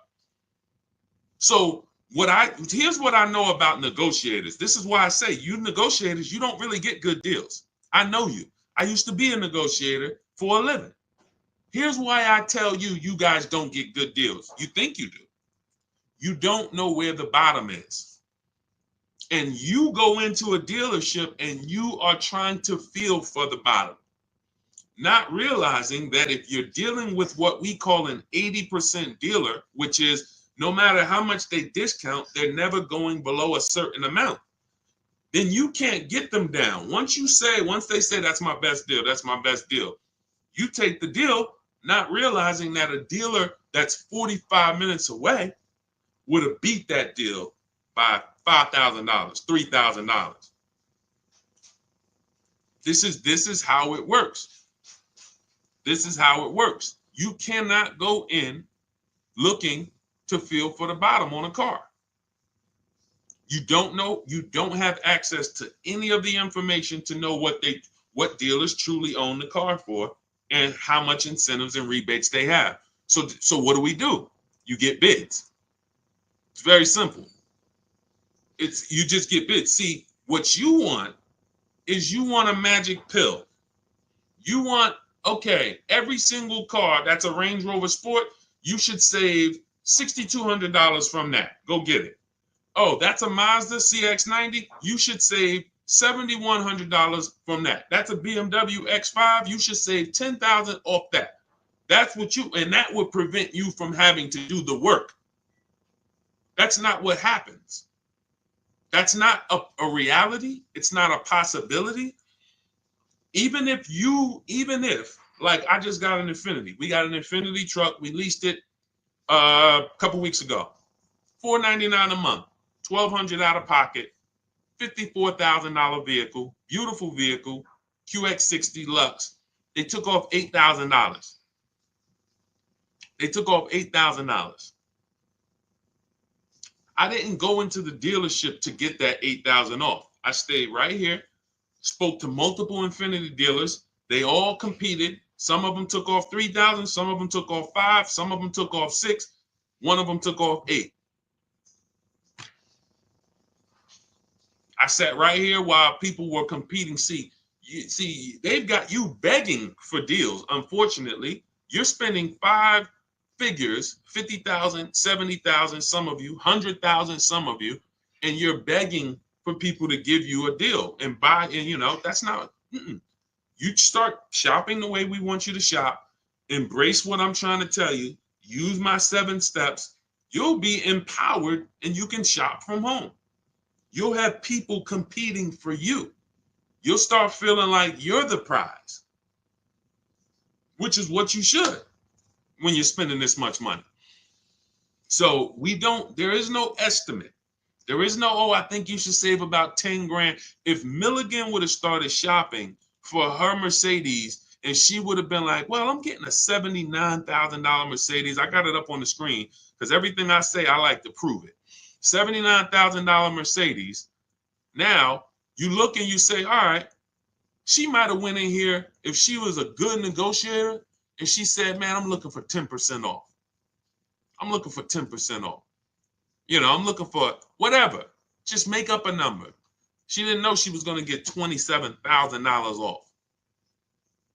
While she sat at home, this was her best offer. She had other offers. That's the best one. This is how you find the bottom for every car. New car and leases, not used cars, new cars and leases. So we do these deals all year long. I'm not concerned with a new year, not concerned with, marketing, end of the month. None of this stuff matters. That's all smoke and mirrors. Okay? All right, I don't do any contacts, Legendary. We have multiple ways that we help the public. Everything I teach is in my digital book. So for those of you who are like Deshaun, I want them, give me the blueprint. I want to know everything. I'm not going to remember this. Just give me everything. See, you could go through all my free videos. I got hundreds of free videos about new cars, leases, used cars, shopping, loans, all on my pages. You're going to piece those together, get your deal. God bless you. Go do it. It's for different people though, because I'm talking to different people in those videos. If you want to plan and you're like, okay, give me the exact blueprint for me, that's my digital book, Cars from Home, 7 Steps to Saving Time, Money, and Avoiding Dealerships. It's already 5-star rated. It's normally $97, but as part of my welcome offer, you can get a copy for $24, only for 30 minutes though. In my TikTok bio, in my Instagram bio, the YouTube comments or the Facebook comments, click those links, activate your 75% off, only for 30 minutes. And then your book will be in your inbox by the time we finish this stream, because it's a digital book. So as soon as you get it, come back to the stream. Make sure as soon as you pay, screenshot the thank you page. You're going to see your book is going to be on that page. You're also going to see my support team's email. Some of you type your email in incorrectly. We can't email your book to an incorrect email. So you have my support team's email.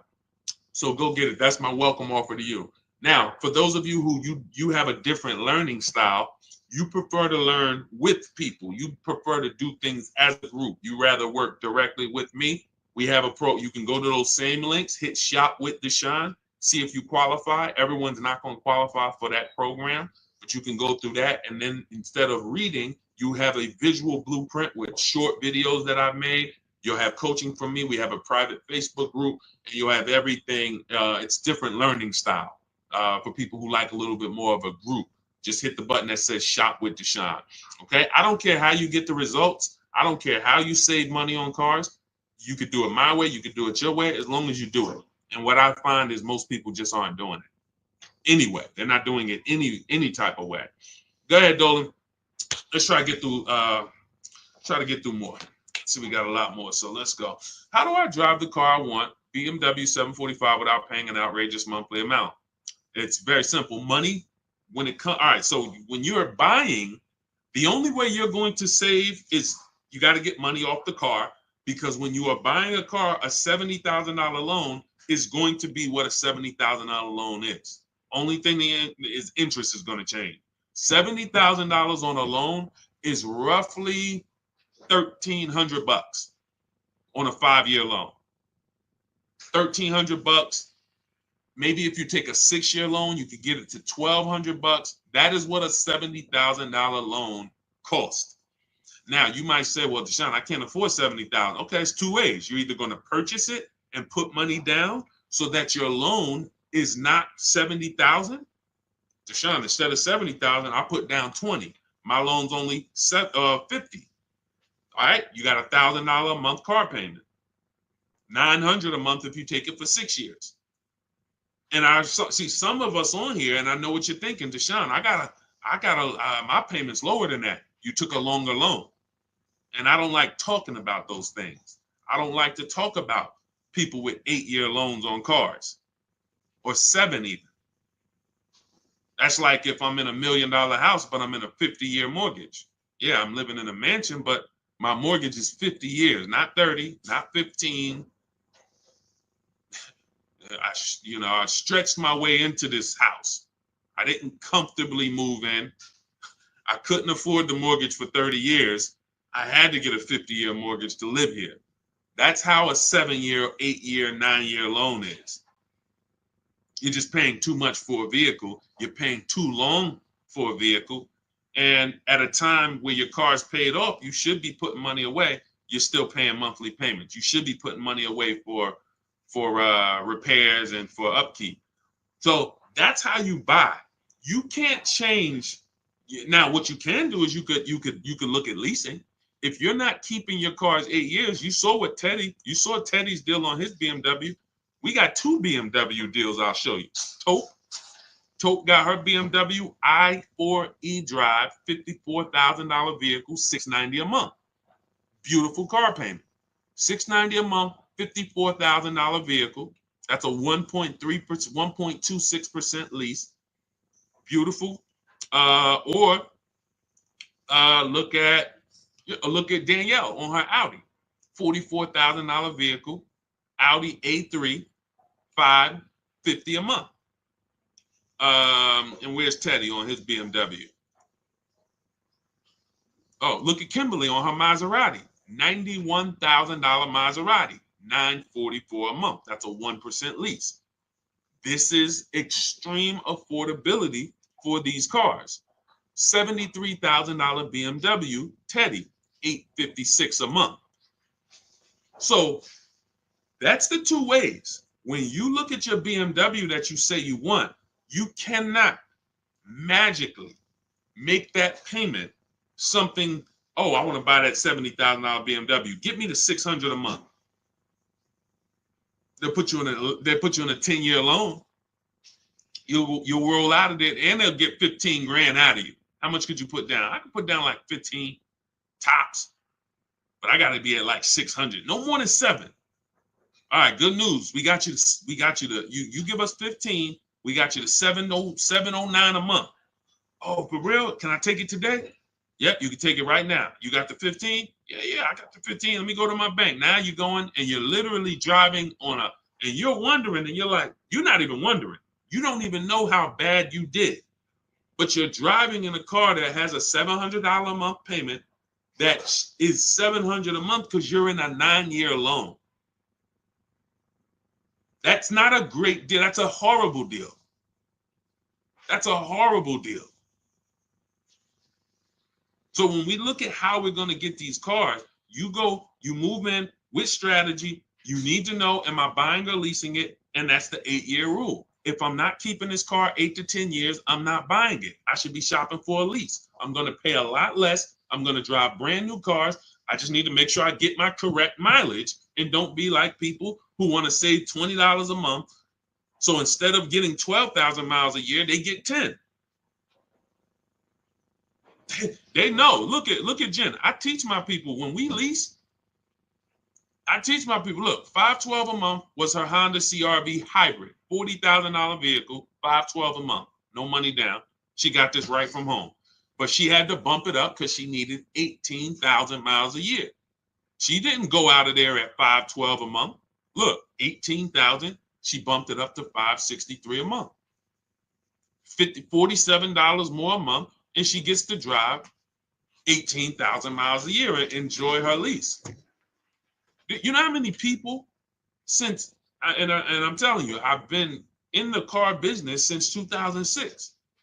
I started learning about leasing a lot. 2008, 7, 8, started seeing, you know how many people would not have took the 18,000 miles that Jen took? $47 more a month. Jen gets to drive 18,000 miles a year instead of 12.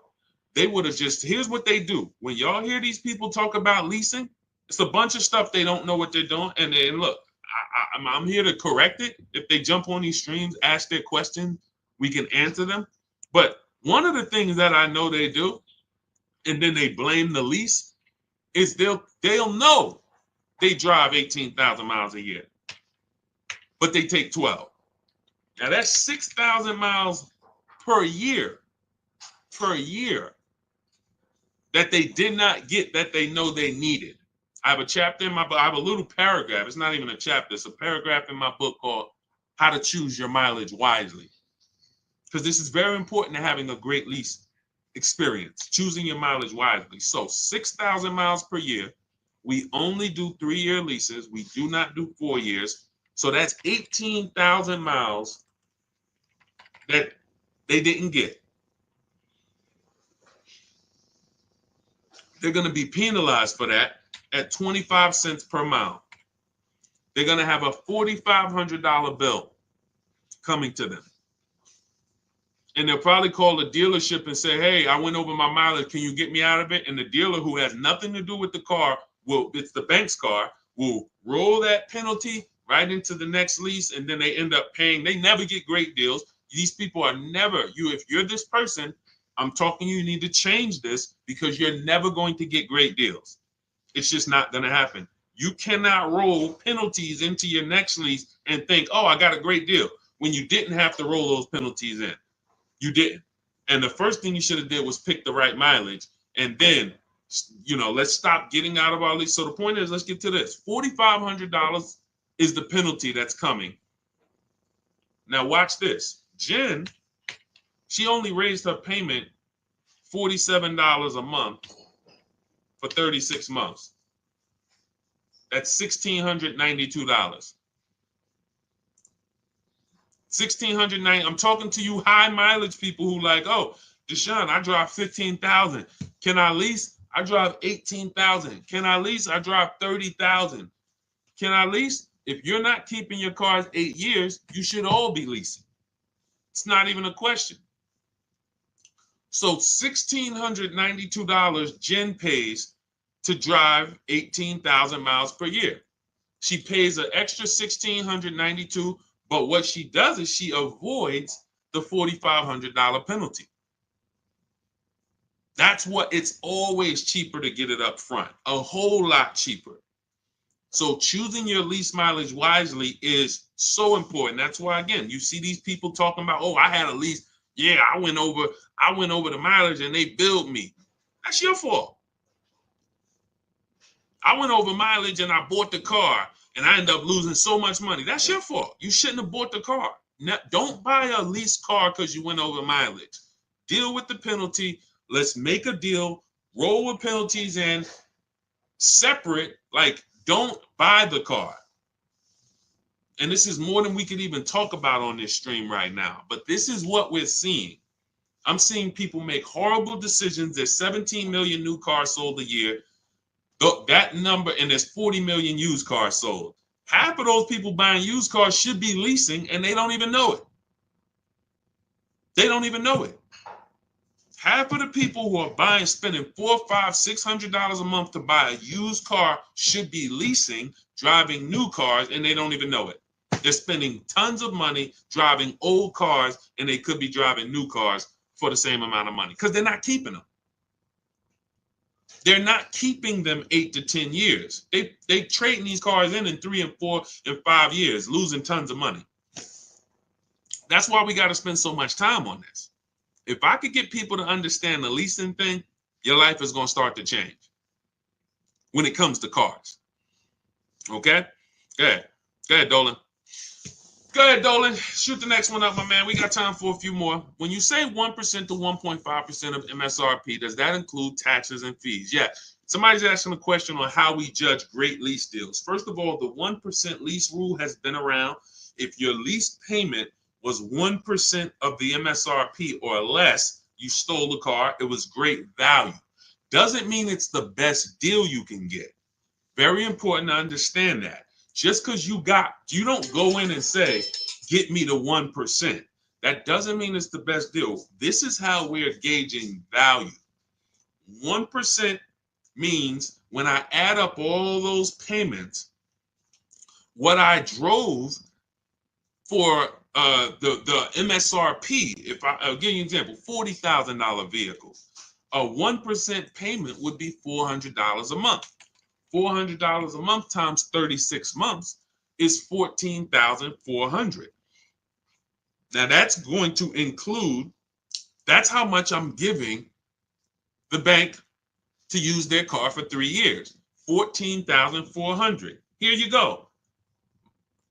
Once that's done, I got to compare and say, well, if I had bought that $40,000 car plus taxes and fees, I'd have probably been around $44,000. But yet, over a 3-year period, I only paid $14,000. That's great value. Now, when we go into the 1.5%, now we start adding up all the payments and seeing when there's no longer value there. There's no longer value in leasing this vehicle at over 1.5%. Because if we take that same scenario, $40,000, then a 1.5% payment would be $600 per month instead of the $400. And now we multiply that for 3 years, that's going to be $21,600. So now we're getting close to the halfway portion where over a 3-year period, we paid almost half. We can't get to half. We can't. If 44 is half, then we're not trying to be over half. Your car is not going to depreciate more than half in 3 years. At the most, it usually will get to, close to half, especially the ones that depreciate rapidly. You'll get 45%. That's why we got to cap it somewhere. That's why that 1.5% is listen, people didn't know they were getting bad lease deals. When I announced the 1.5% rule, people started hitting me and saying, yo, D, I can see that I didn't get a good lease deal. I thought I did. And that's just the reality. We need to know that. We need to know, when is it we paid too much for a vehicle we're giving back to the bank? When have we paid too much for a vehicle we're not going to own? That's why the 1 to 1.5% rule exists. But yes, it does include all taxes. 1% includes the taxes. That is your payment. When we shop for a lease, we have a very specific way. I have in my book a strategy I call the 25 to 5. Everybody who learns from me, you know this strategy. We connect with 25 dealers online. You're going to use my email scripts and templates, and you're going to get 5 to 7 offers from those 25 dealers. Now, once you get those 5 to 7 offers, you're going to see a big range, but we get the offers with no money down. Everything we do when we shop, the Cars from Home way, is always with no money down, whether you buy or lease, because it's much easier for you to see if you're getting a good deal when you're not putting money down. When you start putting money down, it starts to confuse the deal. And unless you're really, really good at math, it's going to be hard for you to see that you might not be getting a great deal. All right. So now we shop with no money down, 12,000 miles per year, taxes and fees in the payment. We tell the dealer, assume tier 1. Many of you are having problems car shopping online because you just don't know what to give the dealer. The dealers don't have everything they need to even give you an offer. That's why we have templates where we tell them the cars we have in our household so they can see, do we qualify for any rebates? We tell them what we do for a living so they can see, do we qualify for any incentives there? We tell them our zip code so they can factor in the taxes. These are all things I have built out for you in these templates when we shop for new cars and leases. Now, used cars are a different strategy because we use a marketplace strategy. It's like shopping on Amazon when we're shopping for used cars. But with new cars, this is the format. We tell people, this is how you submit your offers to me. And if they submit them differently, we tell them, please submit them in this format. Because tons of people are going to try to offer y'all leases with money down, $3,000 down, $5,000 down. We only get offers with no money down. First month's payment only, that's it. When you lease, you pay at the beginning of the month, you give them your payment, you drive off.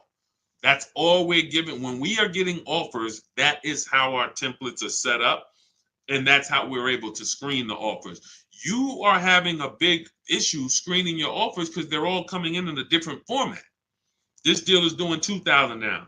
This deal is doing $5,000 now. This deal is doing $2,289. This is why it's a formula. You're having, part of why internet salespeople exist is to make it hard for you to shop online. They want you coming into the dealerships so that you can go and negotiate with them, and that keeps you from shopping their competition.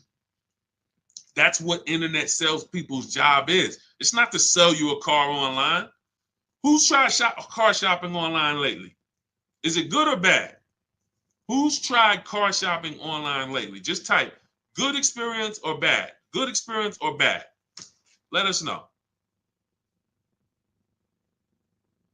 Good experience or bad shopping online. Car shopping online. Jim, I have the emails already. I can't walk you through the emails because I wrote them all. I have like probably 30 to 40 different replies for what they say. It would be too much for me to walk you through. That's just grab your book if you want to use the templates. They're all set up in there. If not, you got to deal with your own emails. The way I tell you guys, if you're going to do this your way, you need to be calling, ask for managers. That's the way I would do it manually if I didn't know what I know. In my book, I have all the email templates. When we're shopping for new cars and leases, this is what we use in our communication. That way you're not winging it. You don't have to worry about winging this. You're coming into an entire process when you're using the Cars from Home system. Thanks, New York Gal. Good to see you again. All right, so I forgot the question I just asked. That's not the question that I'm asking. Okay, hold on. I asked you guys. Okay, I could tell when it starts. When I get close to an hour, this is what starts happening.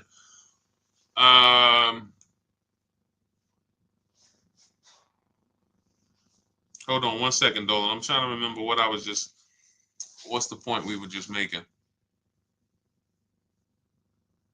Okay, it's fine. Okay, Dolan, pull that next one up. What is the average percentage off an MSRP on a Mazda 5 Series? We had a similar question to this. I mean, you can watch the replay. I don't want to answer it again because we spent probably 5 minutes on this. So just watch the replay on YouTube or on Facebook. Rewind to maybe about the halfway point. You're gonna see somebody was asking how much discount they should get off of BMW. Similar question, similar answer. I have a lease now. How do I go about buying the car? Well, why do you want to do that? You've already leased the car for 3 years in most cases. Now you're going to turn around and buy it out. Are you keeping it another 8 years? You're going from driving a brand new car to buying a used car. What's the reason for that? What's the reason? That's all it is. People think this buying your lease out, it's all it is buying a used car. So what's the reason that we're going from, and the reason I'm asking this is because the reasons I see are usually bad reasons. Going from a brand new lease to buying a used car, people are usually doing it because they haven't made time to shop. They don't know how to shop.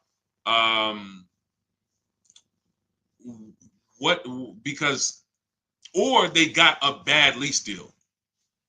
So now let's just say you got for a car, let's pull up a car. Let's look at Ansley. Let's look at Raphael. So Raphael, she got a $46,000 Jeep Grand Cherokee. She's paying $549 a month. No money down. Now, let's just say, for example, instead of her getting this $549 a month, she used our program. She uses our, this is the Cars from, everything I show is Cars from Home people. So these are people who have unlearned the old way of shopping. They're shopping the new way from home. $549 a month. Let's just say she got a bad lease deal. She didn't know it. She's paying $800 a month. Somebody tells her, hey, listen, why are you leasing? Why don't you just buy it? She's like, well, I'm paying $800. Yeah, I probably should just buy the thing. It makes sense because her payment to buy is going to be similar to what she's paying on her lease. So somebody who's offering her a bad lease deal, they might talk her into buying because she's got a bad lease deal. But you're not going to talk Raphael into buying when she's paying $549 a month and she's driving a brand new Jeep Grand Cherokee. She's not buying because as soon as you say what the payment is going to be if she wants to buy, all right, here, Raphael, I know you've been leasing, paying $549, but now if you buy the vehicle, you could actually pay $900 a month. Look, $45,000 vehicle. We know, some of you know, unless you're new here, every $5,000 is about $100 a month. So a $45,000 vehicle is about a $900 a month payment on a 5-year loan. $900. Now we look and say, all right, well, what if we do, if she buys her old one out, she buys a used car, maybe it's going to be like $25,000. Okay, $25,000. That's going to be about a $500 a month payment. Why would she go from paying $549 for a brand new Jeep that she can drive and if anything breaks, she just takes it to the shop? She doesn't have to worry about anything to driving a used vehicle with no warranty paying the same amount. It doesn't make any sense. To me, it does. I mean, is that what's up, El Napoleon? Welcome to the community. Shout out to the new followers. Does that make any sense? See, it's the payments. People like, yo, Deshaun, what is it about this leasing thing, man? You seem to, you really rave about it. First of all, not many people know about it. People have been taught wrong, and it's costing them thousands of dollars. The reason I love leasing is because I get to drive brand new cars for cheap. It's simple. Everything else is something people are adding to this thing. My neighbor, who when he met me about a year ago, his wife had a Kia Telluride. They had bought it. Very nice vehicle during the pandemic, Kia Telluride. $45,000 vehicle, whatever. He's paying $800 a month. He totals the car. His wife totals the vehicle, and said, his wife said, no, he said, Deshaun, I noticed you teach this 8-year rule. If you're not keeping the car 8 or more years, you should be shopping for a lease. I said, that's right. He said, so I'm not going to keep it. I said, okay. He said, all right, so I'm going to shop for my lease. I said, cool. He gets a lease on a Kia Telluride, $479 a month. A brand new 2024, $479 a month. He was just paying $800. Do you think he needs anybody to tell him about leasing versus buying anymore?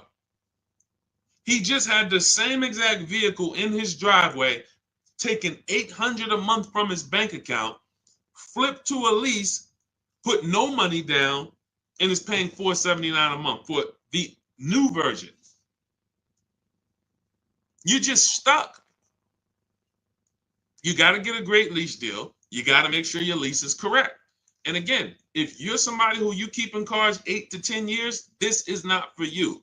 But it might be for your daughter. It might be for your wife. When I see people, oh man, leasing is a waste of money. I buy my cars and I keep them till the wheels fall off. Okay, what does that have to do with the other people in your house? Is your son, your 19-year-old son doing that? No, he only keep his car. He gonna keep the car for about 4 years while he's in college. And you bought him a used car. Yeah, I bought him a used, like little Hyundai Elantra. How much was it? Oh, I got it for like 16. Okay, what's the car payment? I pay about $350 a month for him. Okay, perfect. So you're gonna pay $350 a month to get your child this used Hyundai Elantra that they're not gonna keep 4 years. They're only gonna keep 4 years when you could have put them into this brand new Hyundai Elantra for $365 a month. Brand new, all the latest safety. If you look at India's deal, $365 a month, no money down, $28,000 vehicle, almost $29,000 vehicle, $365 a month. But you got them driving a vehicle with no warranty. Got to have a tow truck on speed dial because if something breaks, you never know. What's on? Junior's out there, his car broke down. Now you got to call them, and you could have been paying $365 a month, same payment, and had them driving a brand new vehicle. Doesn't make sense. Now I can see if you wanted to go cheap, $2,000, $3,000, $4,000 vehicle, you just want to pay cash. But if you're going to have a payment, some of you should be leasing cars for your children. You should not be buying them old used cars and they're at college. A friend of mine said that. He's like, Deshaun, man, I remember my dad got me a Ford Mustang. Man, I was so expensive, man. I said, you know what you could have leased a Ford Mustang for back then? Probably $499. Probably like the Dodge Chargers back then was leasing for $350 a month. People paying $700 for them. I like to buy my cars. So you're gonna pay $700 for that? Yeah, man, but I like to buy it, man. But I'm paying $350. Yeah, but you leasing yours. You realize we could drive the same place? Like, If we wanted to go on vacation to Florida, just drive down there, we can both go. You realize that, right? Yeah, but you leasing yours. You got to get that back in 3 years. This is going to be mine once I finish the loan. And how long is the loan? 6 years. Okay. This is what I've been up against. And if this is you, just understand that's why I'm here. And this is why I laugh about it, because I'm like, sometimes people are not listening to financial, to just, this is not up for opinion. If I could drive a brand new car for less money, a lot less money, why would I be buying? Do you have to put money down the lease? Margaret, look at all of these lease deals. Margaret just asked, do you have to put money down the lease? It's a great question. All the lease deals, when you do it our way, the Cars from Home way, we are submitting our offers. We're submitting our emails to dealers, and we're telling them, submit offers to us with no money down. We must get at least 5 offers, or we're not going to get these prices. You must get at least 5. You're not going to walk into one dealer, 2 dealers, and get these prices. We get them from home. That's why our system is called Cars from Home. Now look at Danielle. Audi, $550 a month, first payment down. That's all she gave him. $550, drove off. Look at Greg. Look, $56,000 vehicle, $527 a month. Look, he said, I think somebody messed up on the paperwork. No other dealer came close. Multiple offers. $600 a month for Bonita. This was back during the pandemic when people were paying $800 a month for Kia Telluride leases. She got hers for $600. That was back in December 2022. I remember people paying $10,000 over sticker for Kia Tellurides. It was crazy. No money down. This is Taupe, $690 a month on her BMW. No money down. This is Charles on his Palisade lease, $49,000 vehicle, $597 a month.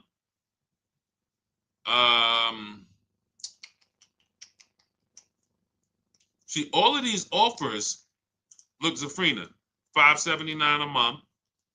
And remember what I told y'all, 1% is not always the best. She got a 0.88% lease. So don't think, oh, I'm just going to walk in and look, I'm looking to get the 1%. Sometimes, depending on the deal and depending on the lease program, you could be under 1% if you're getting bids. But yeah, everything we do, Margaret, is with no money down. Everything we do. None of the strategies that I teach require money down. I'm teaching you how to shop with no money down, because money down has nothing to do with you getting a good deal or not. That's why it's not necessary. Put that together. Money down has nothing to do with if you're getting a good deal. Some people say, oh man, I got a good deal. I didn't have to put any money down. So if you walked into a dealership and they charge you, you're looking at a $50,000 car, they charge you $60,000. The car's $50,000, they charge you $60,000, $10,000 over. But they say, good news though, you don't have to put any money down. Is that a deal? No, right? That's the point. Money down, independent of the deal, has nothing to do with the deal.